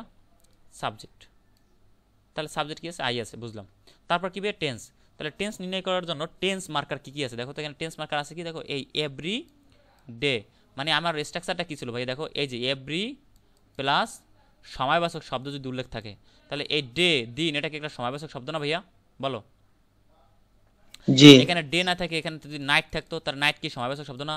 এখানে নাইট না থাকে যদি ইয়ার থাকতো বা উইক থাকতো, সময়বাচক শব্দ না? সময়বাচক শব্দ। আমি যদি বলি এভরি পার্সন, তাহলে পার্সন কি এখানে সময়বাচক শব্দ? বলো তো, বলো। না, পার্সন হচ্ছে ব্যক্তিবাচক। ব্যক্তিবাচক। বাট আমি ডে, নাইট, ইয়ার এগুলো যদি ইউজ করি তাহলে কি সময়বাচক? তাহলে এভরি প্লাস যদি সময়বাচক শব্দ থাকে এটা কোন টেন্স? তাহলে চলে যাবে ভাইয়া প্রেজেন্ট ইনডেফিনিট টেন্সে। প্রেজেন্ট ইনডেফিনিট টেন্সের স্ট্রাকচার কি ভাইয়া? V on. তাহলে এইখানে দেখো কই গেল, এখানে দেখো ভি অন আমি নেব, তাহলে I dash 20 kilometre to work everyday. এখানে অর্থগত ব্যাপার আছে, তো যদি এটা তোমাদের খুব হার্ড প্রশ্ন, অর্থ না জানলে সমস্যা হবে। তাহলে দেখো প্রত্যেকটা কিন্তু ভি অন আছে, মেক, ডু, কমিউট, তারপর গো। অর্থাৎ এই কমিউট শব্দটা অর্থ নিয়মিত কর্মস্থলে যাতায়াত করা বোঝাচ্ছে, ঠিক আছে? আর গো তো শুধু যাওয়া, যদি কমিউট শব্দটা না থাকে গো দিলেও হতো, ঠিক আছে? তাহলে কমিউট শব্দটা অর্থ নিয়মিত কর্মস্থলে যাতায়াত করার ক্ষেত্রে আমরা ব্যবহার করি এটা। বাট এটা আমি জাস্ট বুঝাচ্ছি তোমার ক্ষেত্রে যে দুইটা সেন্টেন্স, একটা সেন্টেন্স দেখে তোমরা সাবজেক্টটা নিয়ে করবে আর টেন্সটা, তাহলেই হবে। এইখানে একটা জিনিস দেখো, এটা আরও সহজ করে দিচ্ছে, দ্য ম্যান সেলডম স্মোক। এগুলো তোমাদের পরীক্ষা আসলে এই টাইপের প্রশ্ন আসবে, এটা হলো খুব একটা হার্ড প্রশ্ন। ওই সময় প্রশ্ন আসছে তো, ওই সময় হার্ড প্রশ্ন ছিল, 200 প্রশ্ন আসছে তো এই জন্য। দ্য ম্যান সেলডম, তাহলে সেলডম শব্দটা আমরা প্রথম বলছি কি যে ভাইয়া সাবজেক্ট নিয়ে করবো, দ্য ম্যান পাচ্ছি সাবজেক্ট। তারপর কি দেখো টেন্স মার্কার কী পাচ্ছি ভাইয়া? সেলডম। সেলডম মানে কি বলো তো? সেলডম মানে হলো কদাচিৎ। এই দেখো কদাচিৎ মানে খুব কম, তাহলে কদাচিৎ এটা কোন টেন্সের মার্কার? তাহলে এটা হলো প্রেজেন্ট ইনডেফিনিট টেন্স মার্কার।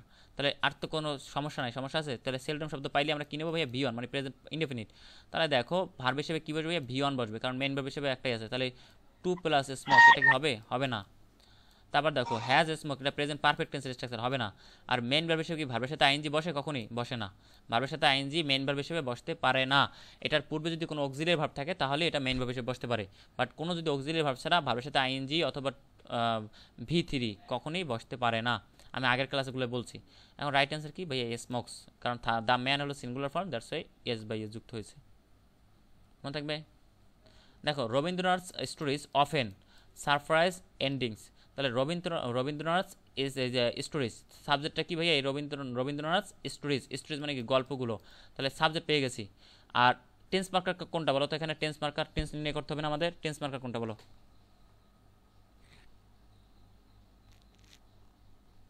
এই সেন্টেন্সের টেন্স মার্কার কোনটা? অফেন। Right, often. তাহলে অফেন কোন টেন্স মার্কার ভাইয়া? ভি ওয়ান মানে প্রেজেন্ট ইনডেফিনিট টেন্সের। তাহলে এখানে রাইট অ্যান্সারটা দেখো, হ্যাড হলো কি ভাইয়া? ভি টু, হ্যাজ হলো কি, হ্যাঁ হ্যাজ ও ভি অন নিলাম, আমি ভি অনটা রাখলাম এখানে, হ্যাভ ও ভি অন। আর হ্যাভ হ্যাড এটা হলো কি ভাইয়া বলো তো, এটা কোন টেন্সের স্ট্রাকচার, কে বলতে পারো? হ্যাভ হ্যাড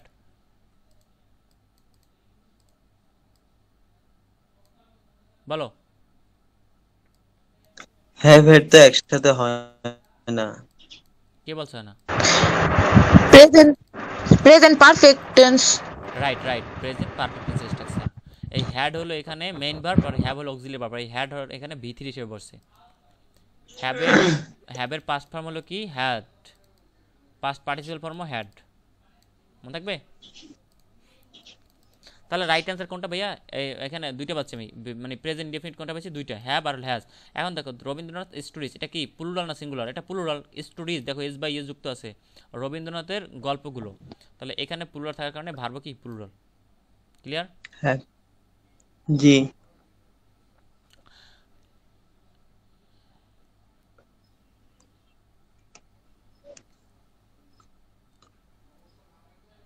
তোমাদের আরেকটা সহজ বিষয় মনে রাখবা, find it the tense with the sentence let it be done. আমাকে বলো তো এটা কোন সেন্টেন্স, বলো তোমাকে। Present indefinite. এটা কোন সেন্টেন্স? এটা কিন্তু imperative sentence, let it. Imperative. হ্যাঁ, তোমরা একটু সেন্টেন্সের শব্দটা বোঝো না, জিজ্ঞাসা যদি প্রশ্ন করে কোন সেন্টেন্স, হ্যাঁ টেন্সের আনসার দাও কেন, এটা একটু মাথায় খেয়াল রাখবে। imperative হবে। হ্যাঁ, ইম্পারেটিভ সেন্টেন্স। আর ইম্পারেটিভ সেন্টেন্স সব সময় মাথায় রাখবা, ইম্পারেটিভ সেন্টেন্স সব সময় কোন টেন্স ভাইয়া? Present indefinite tense. Clear? Imperative sentence সব সময় কোন tense? Present indefinite. Present indefinite. Find out the sentence it is interesting. আমাকে এখন বলো তো এটা কোন টেন্স। অনেকে করবে কি এখানে দেখো, আচ্ছা বলো এটা কোন টেন্স,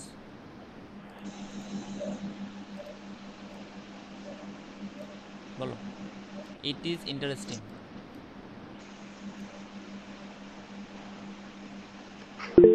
প্রেজেন্ট কন্টিনিউয়াস। না এটা কন্টিনিউয়াস না ভাইয়া, এটা কেন কন্টিনিউয়াস? Present indefinite. হ্যাঁ, ইনডিফিনিট। প্রেজেন্ট ইনডেফিনিট টেন্স এটা। তো interesting তো হ্যাঁ, এখন বুঝে গেছি। adjective. এক্স্যাক্টলি, এখানে কিন্তু মেইন ভার্ব হিসেবে কিন্তু ইজ বসছে। আর এই যে, আচ্ছা আমি একটু কালারটা চেঞ্জ করে নিচ্ছি। আর এই যে ইন্টারেস্টিং, এটা কিন্তু অ্যাডজেক্টিভ ভাইয়া। চার্মিং, CHARMING, চার্মিং, এগুলো কিন্তু যথাযথভাবেই তোমার আইএনজি যুক্ত, মানে কি অ্যাডজেক্টিভ, ঠিক আছে। তাহলে ইন্টারেস্টিং, চার্মিং এগুলো হলো অ্যাডজেক্টিভ। আর ইট ইজ এখানে মেইন ভার্ব ভাইয়া, ইজ হলো এখানে মেইন ভার্ব। বলছিলাম কি তোমাদেরকে, এই যে স্ট্রাকচারটা একটু খেয়াল করো, দেখো এই যে অ্যাম, ইজ, আর, হ্যাভ, হ্যাজ, এগুলোর পরে যদি কোনো ভার্ব না থাকে তাহলে এইগুলো কিন্তু মেইন ভার্ব হিসেবে বসছে। আর এটা কোন টেন্সের ভাইয়া? প্রেজেন্ট ইনডেফিনিট টেন্সের স্ট্রাকচার, মনে থাকবে। এটা right answer, present indefinite tense. Clear?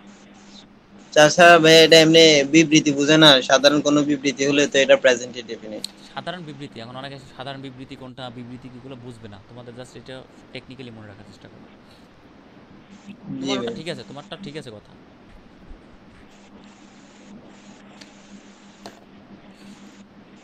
এখন দেখো প্রেজেন্ট ইনডেফিনিট টেন্স মেইন ভার্বে কখন এস বাই যুক্ত হয় সেটা তো আমরা জানি, তাই না? বলো, এটা তার কথা বলা হবে। থার্ড পারসন সিঙ্গুলার নাম্বার যদি হয়, subject S plus by verb S S by যুক্ত হয়। তবে একটু মাথায় রাখো, এইটা একটু খাতা রেখে রাখো, কখন এস যুক্ত হবে আর কখন ইয়ের যুক্ত হবে, এটা কি জানো? বলো।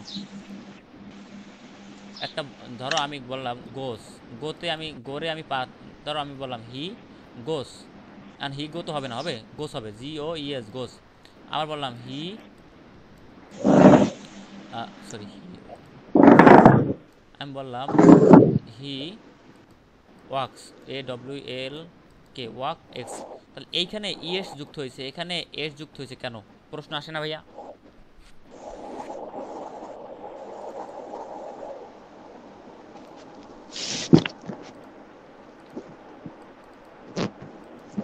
শর্টকাটটা লিখে রাখো। দেখো ভার্বের সাথে যে সকল ভার্বের শেষে, যে সকল ভার্ব শব্দের শেষে SS, SH, CH, XZ এবং ও থাকবে, তারে যদি আমি থার্ড পারসন সিঙ্গুলার সাবজেক্ট থাকার কারণে এস বাই যুক্ত করতে যাই, সেখানে কিন্তু এস যুক্ত করবো না, কী করবো? ইএস যুক্ত করব।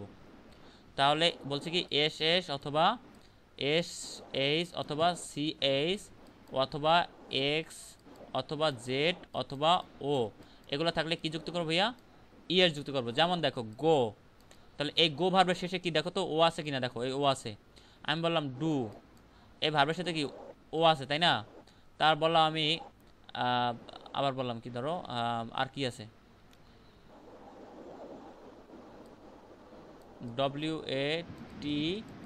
WATCH, ওয়াস। ওয়াস অর্থ কি দেখা।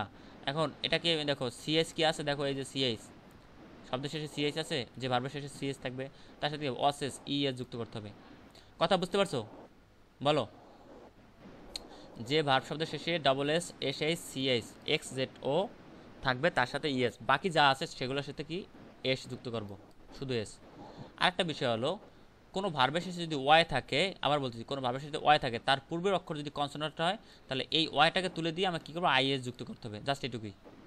কোনো ভার্বের সাথে যদি ওয়াই থাকে, দেখো ক্রাই, এবং সেই ওয়াইটার পূর্বে যদি অক্ষরটা, পূর্বের বর্ণটা যদি থাকে কি কনসোনান্ট, আর কি করে কনসোনান্ট না, অবশ্যই কনসোনান্ট, তাহলে এই ওয়াইটাকে তুলে দিয়ে কী করবো, আইএস যুক্ত করবো। দেখো ট্রাই, ওয়াই আছে, শব্দের শেষে আবার কি আছে, আর আছে কনসোনান্ট, তারপর কি ওয়াইটাকে তুলে দিয়ে আইএস। ক্লিয়ার? বাকি যে নিয়ম, এই দুইটা নিয়ম শুধু পারবা, বাকি যে নিয়ম আছে সেই নিয়মের পরে, মানে সেই নিয়মে মানে হলো সব এস যুক্ত করবা, বাকি ক্ষেত্রে সব এস, বাট এই দুইটা বিষয় মাথায় রাখবা, তাহলেই হয়ে গেছে। এই ক্লিয়ার ভাইয়া? জি ভাইয়া ক্লিয়ার। আপুরা ক্লিয়ার? জি ভাইয়া। চান্স পাবা এমন কমন কনফিডেন্স আছে মনে হয় হবে ইনশাআল্লাহ ভাইয়া। দেখো তোমাদের পিছনে ফেরার কোনো পথ নাই, তোমার বন্ধু বান্ধব সবাই কিন্তু পাবলিকান হয়ে গেছে অলরেডি। কথা কি, তুমি যদি এখন এই সুযোগ হাতছাড়া করো, কিছু করার নেই। এখন দেখো এই সেন্টেন্সটা দেখতেছো, ধরো এই সেন্টেন্সে পরীক্ষা আছে, তোমার প্রথম কাজ কি বলো তো?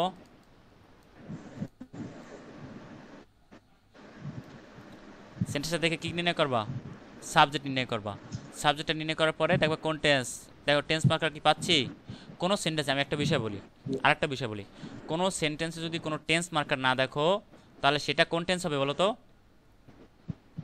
Present indefinite. Present indefinite, right. Present indefinite. হ্যাঁ, কোনো সেন্টেন্স যদি কোনো টেন্স মার্কার না পাও তাহলে বুঝতে হবে এটা প্রেজেন্ট ইনডেফিনিট আছে। আরেকটা বিষয় বলি, এই সেন্টেন্সে কিন্তু টেন্স মার্কার আছে এভরি পরে দেখো সময়বাচক শব্দ আছে মর্নিং, তাহলে এটা কোন টেন্স? Present indefinite tense. তাহলে হি ড্যাশ আপ, তাহলে কি হবে? Gets up, that's it. তাহলে আমরা ওটা গেল। কন্টিনিউয়াস টেন্সের কথা বলি। কন্টিনিউয়াস যে টেন্সে এই tense marker now, right now, at this moment, at present, আর গ্রাজুয়ালি, র্যাপিডলি, এই শব্দ কটা মাথায় রাখবা, ঠিক আছে? আর এই দিস প্লাস সময়বাচক শব্দ যদি থাকে এগুলো খুব কম, তবে এই শব্দ কটা মেচে যাবো, now, at this moment, at present, আর হলো র্যাপিডলি, গ্রাজুয়ালি। এগুলো যদি কোনো শব্দ থাকে তাহলে এগুলো হবে কি, একটু মিউট রাখো ভাইয়া। Present continuous tense, present continuous মানে কি, ভার্বের সাথে আইএনজি, অ্যামিজার প্লাস ভার্বের সাথে আইএনজি। তাহলে দেখো হুইচ, এই প্রেজেন্ট প্রোগ্রেসিভ, মানে প্রেজেন্ট কন্টিনিউয়াস টেন্সের আরেক নাম হলো প্রোগ্রেসিভ টেন্স, ঠিক আছে? প্রোগ্রেসিভ বলা হয় এটাকে। Walking is good exercise. আচ্ছা আমাকে বলো তো এখানে ওয়াকিং এটা কোন পার্টস অফ স্পিচ, কে বলতে পারো? দেখি পারো কিনা। জিরান। নাউন, জিরান্টের। আমি জিজ্ঞাসা করছি কোন পার্টস অফ স্পিচ, আর তোমরা পার্টস বলো স্পেসে তো নাউন। নাউন। Noun noun. তোমাদের জিরান বলতে নাউন। বলছি পার্টস অফ স্পিচ, তোমরা বলো নাউন ভাইয়া। আমি যদি জিজ্ঞাসা করতাম যেটা কি পার্টিসিপাল না জিরান, তখন বলবো জিরান।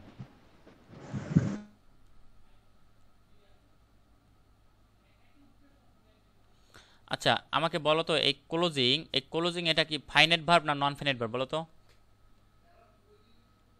নন ফাইনাইট। বলো সবাই বলো। নন ফাইনাইট, এখানে ফাইনাইট ভার্ব এম আছে। এক্স্যাক্টলি, এখানে এম হলো ফাইনাইট ভার্ব, ক্লোজ হলো নন ফাইনাইট। আচ্ছা বলো তো এখানে মেইন ভার্ব কোনটা? মেইন ভার্ব হচ্ছে এম।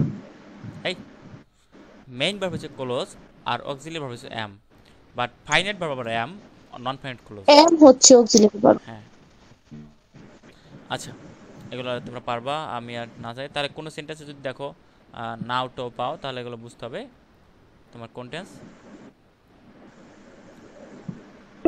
Present continuous tense.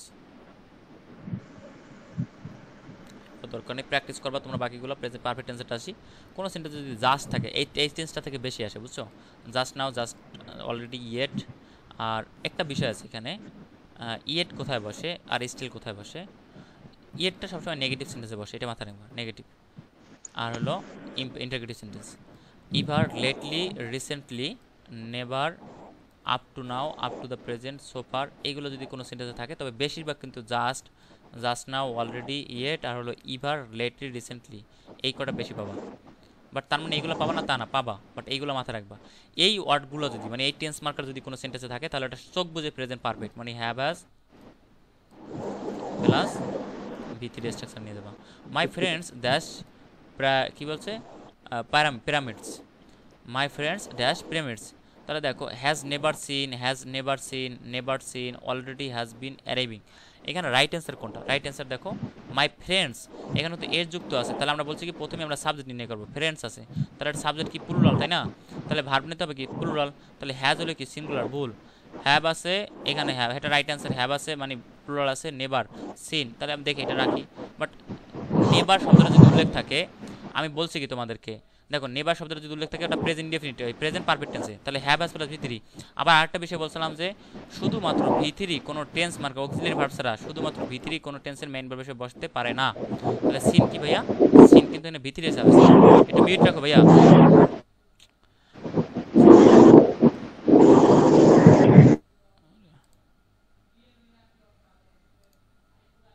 তাহলে এখানে অলরেডি হ্যাজ বিন, দেখো আবার অলরেডি আছে, তাহলে অলরেডি থাকলে কোন টেন্স হয়? প্রেজেন্ট পারফেক্ট, এটা কিন্তু প্রেজেন্ট পারফেক্ট কন্টিনিউয়াস স্ট্রাকচার, তাহলে এটা ভুল। আবার এইটাও ভুল, কেন ভুল দেখো, মেইন ভার্ব হিসেবে V3 কখনই বসবে না অক্সিলারি ভার্ব ছাড়া। আর এইটা হলো যে হ্যাভ নেভার সিন, মাথায় রাখবা। আর আরেকটা বিষয় বলি, এই যে এগুলো আছে just, just now, already, yet, এগুলো মাথায় রাখবা। যদি বসে কোনো সেন্টেন্সে তাহলে দুইটা ভার্বের, অক্সিলারি ভার্ব এবং মেইন ভার্বের মাঝে বসবে, নয়তো শেষে বসবে। বাট কখনই অক্সিলারি ভার্বের মাথায় রাখতে হবে শুরুতে বসবে না এটা। তাহলে never, have never seen, have থাকলে এটা আমরা জানি past perfect tense, present perfect tense, তারপর কি V3। He has just, just শব্দটা পাচ্ছি চোখ বুঝে প্রেজেন্ট পারফেক্ট নিয়ে যাবো। হি হ্যাজ জাস্ট, তাহলে হ্যাজ আছে, তারপর কি V3 লাগবে, gone. He dash out just now, just now পাচ্ছি the form, the Paris, Rangpur, দেখো এই অলরেডি শব্দটা পাইছি, তো he has already, the train, এখানে থার্ড পারসন সিঙ্গল নাম্বার, তার এই নাম্বার আনসার। এগুলো তোমরা প্র্যাকটিস করবা, পেরে যাবা। তাহলে বুঝতে তো পারছো, তোমরা প্র্যাকটিস করতে দিয়ে আমি তোমাদেরকে জানাই দেবো। তাহলে এইগুলো তো বুঝতে পারছো যে জাস্ট, জাস্ট নাও, ইয়েট, অলরেডি, এগুলো যদি থাকে কোনো সেন্টেন্সে তাহলে এগুলো কোন টেন্সে নেবে ভাইয়া? প্রেজেন্ট পারফেক্ট টেন্সে নেবা। ক্লিয়ার?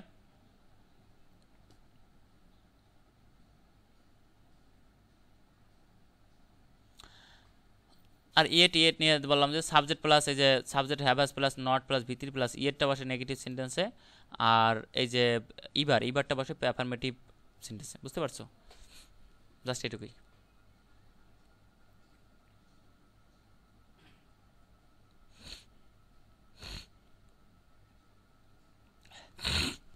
এখানে প্রেজেন্ট পারফেক্ট কন্টিনিউয়াস টেন্সের স্ট্রাকচারটা একটু মাথায় রাখতে হবে। প্রেজেন্ট পারফেক্ট কন্টিনিউয়াস টেন্সের স্ট্রাকচারটা সবথেকে ভেরি ভেরি ইম্পর্টেন্ট। কোনো সেন্টেন্সে যদি ফর প্লাস সময়বাচক উল্লেখ থাকে অথবা সিন্স প্লাস সময় থাকে, very very important, since plus সময় উল্লেখ থাকে বা ফর প্লাস সময় উল্লেখ থাকে, তাহলে ওই সেন্টেন্সটা কোন টেন্সে হবে ভাইয়া? প্রেজেন্ট পারফেক্ট কন্টিনিউয়াস টেন্সে। আই সাফার ফরম ফেভার, মানে সাফার ফরম মানে ভোগা, কিসে ভোগা? জ্বরে ভুগতেছে। ফর 3 days মানে 30 দিন ধরে, তাহলে এটা কোন টেন্সে যাবা ভাইয়া? পূর্বে কাজ শুরু এখনও চলবা, তাহলে তোটা প্রেজেন্ট পারফেক্ট কন্টিনিউয়াস টেন্স। তাহলে have been suffering, present perfect continuous tense. How long dash English, how long dash English, how have you been learning English, মানে তুমি কতদিন ধরে ইংরেজি শিখতেছো, প্রশ্ন করছে। তাহলে এগুলো তোমরা পারবা। দেখো হাউ হ্যাভ ইউ, কী বলে, এই যে হ্যাভ ইউ বিন লার্নিং, এগুলো তোমরা প্রশ্নবোধক চিহ্ন যদি না পারো তাহলে তো সমস্যা ভাই, তাহলে আমার কিছু করার নাই। I dash live here since, এই দেখো সিন্সের পরে সময় উল্লেখ আছে 1990, তাহলে কোন tense? Present perfect continuous tense. তারপর দেখো আবার এখানেও দেখতে পাচ্ছি আমরা যে choose the correct sentence, they dash dig the canal for a week, দেখো ফর পাচ্ছি, তারপর কি সময়বাচক উল্লেখ পাচ্ছি শব্দ, এ উইক, এক সপ্তাহ। তাহলে কী হবে ভাইয়া? হ্যাভ বিন ডিগিং, মানে খনন করতেছে, তারা 1 সপ্তাহ ধরে ক্যানালটি খনন করতেছে। ঠিক আছে? দেখো সকাল থেকে বৃষ্টি হচ্ছে, এটা ইংরেজি কি? দেখো সকাল থেকে, তাহলে পূর্বে কোনো কাজ শুরু হয়ে এখনো চলমান, সেটা কি? Present perfect continuous structure. তাহলে it has been raining since morning, সকাল থেকে, এই যে সিন্সটা বসছে, দেখো সিন্সের পরে মানে সময় উল্লেখ আছে, এগুলো লেখলেই হবে। এর decade is a period of 10 years, মানে 1 দশক কয় বছর হয়? 10 বছর, 10 বছরে। পাস্ট ইনডেফিনিট টেন্স আমরা দেখবো কিভাবে। দেখো কোনো সেন্টেন্সে যদি, আমার কথা বুঝতে পারতেছো ভাই তোমরা? জি। দেখো অতীতকাল নির্দেশক যেমন স্টারডে যদি পাও দ্য ডে বিফোর স্টারডে বা the previous day, ago, before, মানে বিফোর শুধু সেন্টেন্সের শেষে বিপরীত যদি থাকে, long ago, long since, once, upon a time, last, বা লাস্টের পরে সময়বাচক শব্দ লাস্ট নাইট, লাস্ট উইক, এগুলো দেখলেই তোমরা বুঝতে পারবে এটা কোন টেন্স ভাইয়া, প্রেজেন্ট পাস্ট পারফেক্ট কন্টিনিউয়াস মানে পাস্ট ইনডিফিনিট মানে V two. Choose the correct sentence. দেখো it rained last night, it rains last night, তাহলে দেখো প্রত্যেকটা কিন্তু লাস্ট নাইট আছে, তাহলে লাস্ট নাইট থাকলে ওটা ভি টু হবে, তাহলে এখানে কি ভি ওয়ান আছে, তাহলে ভুল। উইল এটাও ভুল, কারণ প্রেজেন্ট ফিউচার ইনডিফিনিট, এটা রেইনস, এটা ভি ওয়ান আছে, তাহলে হবে কি রাইট অ্যান্সার এই নাম্বার। দেখো স্টার্টে হি হাজ গান, স্টার্টে থাকলে কি বলে ভাইয়া ভি টু নিতে হবে মানে পাস্ট ইনডিফিনিটে, তাহলে হি হাজ গান এটা প্রেজেন্ট পারফেক্ট, ভুল। হি ডিড গান, আমরা জানি কি ডু, দেখো খেয়াল করো ডু, ডাজ, ডিড, এগুলোর পরে কখনোই ভার্ব বসে না সরাসরি, এরপরে নট বসবে, যদি বসে তারপর কি ভি ওয়ান, তাহলে ডিড প্লাস গান এটা কখনোই একসাথে বসে না। বুঝতে পারো না, আবার বুঝে দিচ্ছি, ডু, ডাজ, ডিড, এরপরে নট বসবে, তারপর অথবা সাবজেক্ট বসবে, এখানে সাবজেক্ট বলি, do I do the work, do I work hair, মানে সাবজেক্ট প্রশ্নবোধক চিহ্ন তার জন্য, তারপর কি ভার্বের প্রেজেন্ট ফর্ম, সবসময় ভার্বের প্রেজেন্ট ফর্ম। স্টার্টে হি হ্যাড গান, এটা কোন টেন্সে, এটা পাস্ট পারফেক্ট, এটা হবে না। স্টার্টে হি ওয়েন্ট হোম, তাহলে রাইট অ্যান্সার কি ভাইয়া এটা। হোয়াট ড্যাশ লাইট নাইট, এই দেখো লাস্ট নাইট মানে কোন টেন্সে দেবে, past present past indefinite. What did you, দেখো শুধু ডিড বসাইছে, এই যে দেখো ডিড বসাইছে, তাহলে তো হবে না, এরপরে তো ভার্ব লাগবে আমাদের স্ট্রাকচার অনুযায়ী। দেখো সাবজেক্ট, এই যে স্ট্রাকচার কি ভাইয়া, ডব্লিউএস কোশ্চেন, অক্সিলিয়ারি ভার্ব, তারপর হলো কি সাবজেক্ট প্লাস ভার্ব, ঠিক আছে, এটা তো প্রশ্নবোধক চিহ্ন স্ট্রাকচার, ড্যাশ প্লাস প্রশ্নবোধক চিহ্ন, তাহলে হট পাচ্ছি, অক্সিলিয়ারি ভার্বও পাইছি, সাবজেক্টও পাইছি, তাহলে পরবর্তীতে ভার্বটা লাগবে না, লাগবে, তাহলে এটাও নাই, এটাও তো নাই, এটাও ভুল আছে। হ্যাড ইউ ডান, লাস্ট নেই শব্দটা উল্লেখ আছে, তাহলে এটা তো প্রেজেন্ট পাস্ট পারফেক্ট হবে না। হ্যাড ইউ ডান, এটা হ্যাড প্লাস ভিতরে, এটা হলো কোন টেন্সে, পাস্ট পারফেক্ট টেন্সে, তাহলে পাস্ট প্রেজেন্ট পাস্ট ইনফিনিট, এই ডিড ইউ ডু, তাহলে এই ডিড ইউ ডু, ডিডের পরে কী বসে ভাইয়া, আমরা জানি কি ডু ডাজ ডিড, এরপরে সাবজেক্ট, এরপরে ভার্বের প্রেজেন্ট ফর্ম সবসময়। আশা করি ক্লিয়ার, এগুলো বুঝতে পারো তোমরা, প্র্যাকটিস করলে হয়ে যাবে।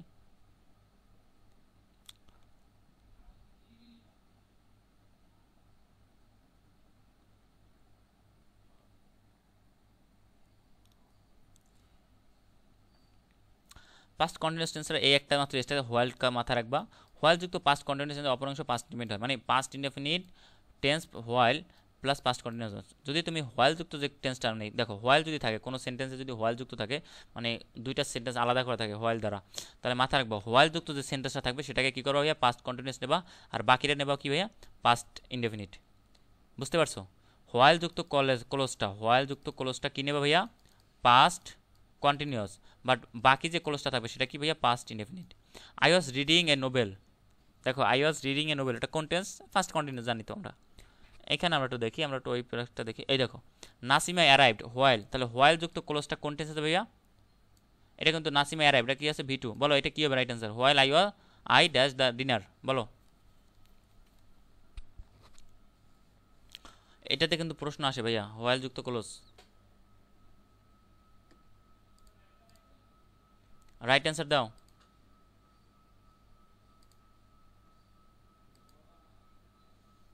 While I was cooking dinner, তাহলে এটা কি পাস্ট কন্টিনিউয়াস টেন্স স্ট্রাকচার। আর এই পাস্ট পারফেক্ট টেন্সের স্ট্রাকচারটা বলে দিচ্ছি, যে পাস্ট পারফেক্ট টেন্সের স্ট্রাকচারটা সবসময় মাথায় রাখবে, বিফোর আর আফটার। বিফোর অর্থ কি ভাইয়া, পূর্বে, আফটার অর্থ কি পরে, তাহলে বিফোর অর্থ পূর্বে, পূর্বে হলো পাস্ট পারফেক্ট, আফটার অর্থ পরে, পরে হলো পাস্ট পারফেক্ট, কথা শেষ, ঠিক আছে। বিফোর অর্থ কি ভাইয়া বললাম কি, বিফোর অর্থ পূর্বে, তাহলে পূর্বে হলো পাস্ট পারফেক্ট, আফটার অর্থ কি পরে, পরে পাস্ট পারফেক্ট, মানে বিফোর যুক্ত ক্লোজটা মাথায় রাখবা, বিফোর যুক্ত ক্লোজটা পাস্ট ইনডিফিনিট, আবার আফটার যুক্ত ক্লোজটা পাস্ট পারফেক্ট, এইভাবে মনে রাখতে পারো, বিফোর যুক্ত ক্লোজটা পাস্ট ইনডিফিনিট, আফটার যুক্ত ক্লোজটা past perfect, just it. I came home after, তাহলে আফটার যুক্ত ক্লোজটা কি ভাইয়া, আফটার যুক্ত ক্লোজটা পাস্ট পারফেক্ট, তাহলে after the rain had stopped, before the Angles and Saxons dash the to England the Iberians has lived here, তাহলে before যুক্ত ক্লোজটা কি ভাইয়া, বিফোর যুক্ত ক্লোজটা দেখো, বিফোর যুক্ত ক্লোজটা পাস্ট ইনডিফিনিট, এই দেখো বিফোর যুক্ত ক্লোজটা পাস্ট ইনডিফিনিট, তাহলে কী দেবো ভাইয়া, ওয়েন্ট। ক্লিয়ার, আশা করি ক্লিয়ার। এই পাস্ট পারফেক্ট স্ট্রাকচারটা আসলে মেনলি এরকমই আসে, সেন্টেন্স আসলে এখান থেকে কিন্তু প্রশ্ন আসে ভাইয়া, মাথায় রাখবে এই দুইটা স্ট্রাকচার থেকে বারবার প্রশ্ন আসে, ভুল করা যাবে না। আর পাস্ট পারফেক্ট কন্টিনিউয়াস এগুলো দরকার নেই, এটা আসে না পরীক্ষা হতো না। আর বাক্যে টুমারো শব্দের উল্লেখ থাকলে নেক্সট ডে, নেক্সট উইক এগুলো থাকলে ফিউচার ইনডিফিনিট, যে আই লিভ টুমারো মানে আই উইল লিভ টুমারো বা আই শ্যাল লিভ টুমারো, ঠিক আছে। টুমারো শব্দের উল্লেখ থাকলে বা নেক্সট ইয়ার, নেক্সট ডে থাকে তাহলে এগুলো ফিউচার টেন্সে হয়। এইটুকুই, আরগুলোর কোনো প্রয়োজন নয়। তো আশা করি তোমরা সবাই বুঝতে পারছো আসলে যে এই যে সিকোয়েন্স অফ টেন্স বা টেন্সের প্রশ্ন কীভাবে কীভাবে আসে, এগুলো প্র্যাকটিস করলে তোমাদের যদি আরও প্র্যাকটিস করার সমস্যা থাকে ফেস করো, আমাকে অবশ্যই জানাবা। আর আমাদের কোর্স চলমান থাকে আছে, সেই কোর্সে তোমরা চাইলে ভর্তি হতে চাইলে অবশ্যই ডিসক্রিপশন বক্সে তোমাদের সব কিছু ডিটেলস দেওয়া আছে, সেখান থেকেও দেখতে পারো, অথবা এই নাম্বার যোগাযোগ করতে পারো 01760119186। এটা যারা এখন তোমরা আছো তোমরা না, মানে এগুলো যারা ইউটিউবে ক্লাসটা দেবো পেজে দেওয়া থাকবে, সেখানে যারা নতুন দেখবে তাদের জন্য। তো আজকে এই পর্যন্তই, আবার রাত 10:30 তোমাদের জন্য ক্লাস নিয়ে উপস্থিত হব। সেই পর্যন্ত সুস্থ থাকো, ভালো থাকো, আর অবশ্যই পড়ার সাথে এনগেজ থাকো। এখন যারা নামাজটা পড়োনি, নামাজের রক্ত মনে হয় শেষই হয়ে গেছে, তোমরা গোসল করো, খাবার দাবার খাও, খেয়ে পড়তে বসো। ভাই এই কয়েকটা দিন পড়াশোনার ভিতরেই থাকো, ঠিক আছে? ভালো থাকো, আল্লাহ হাফেজ।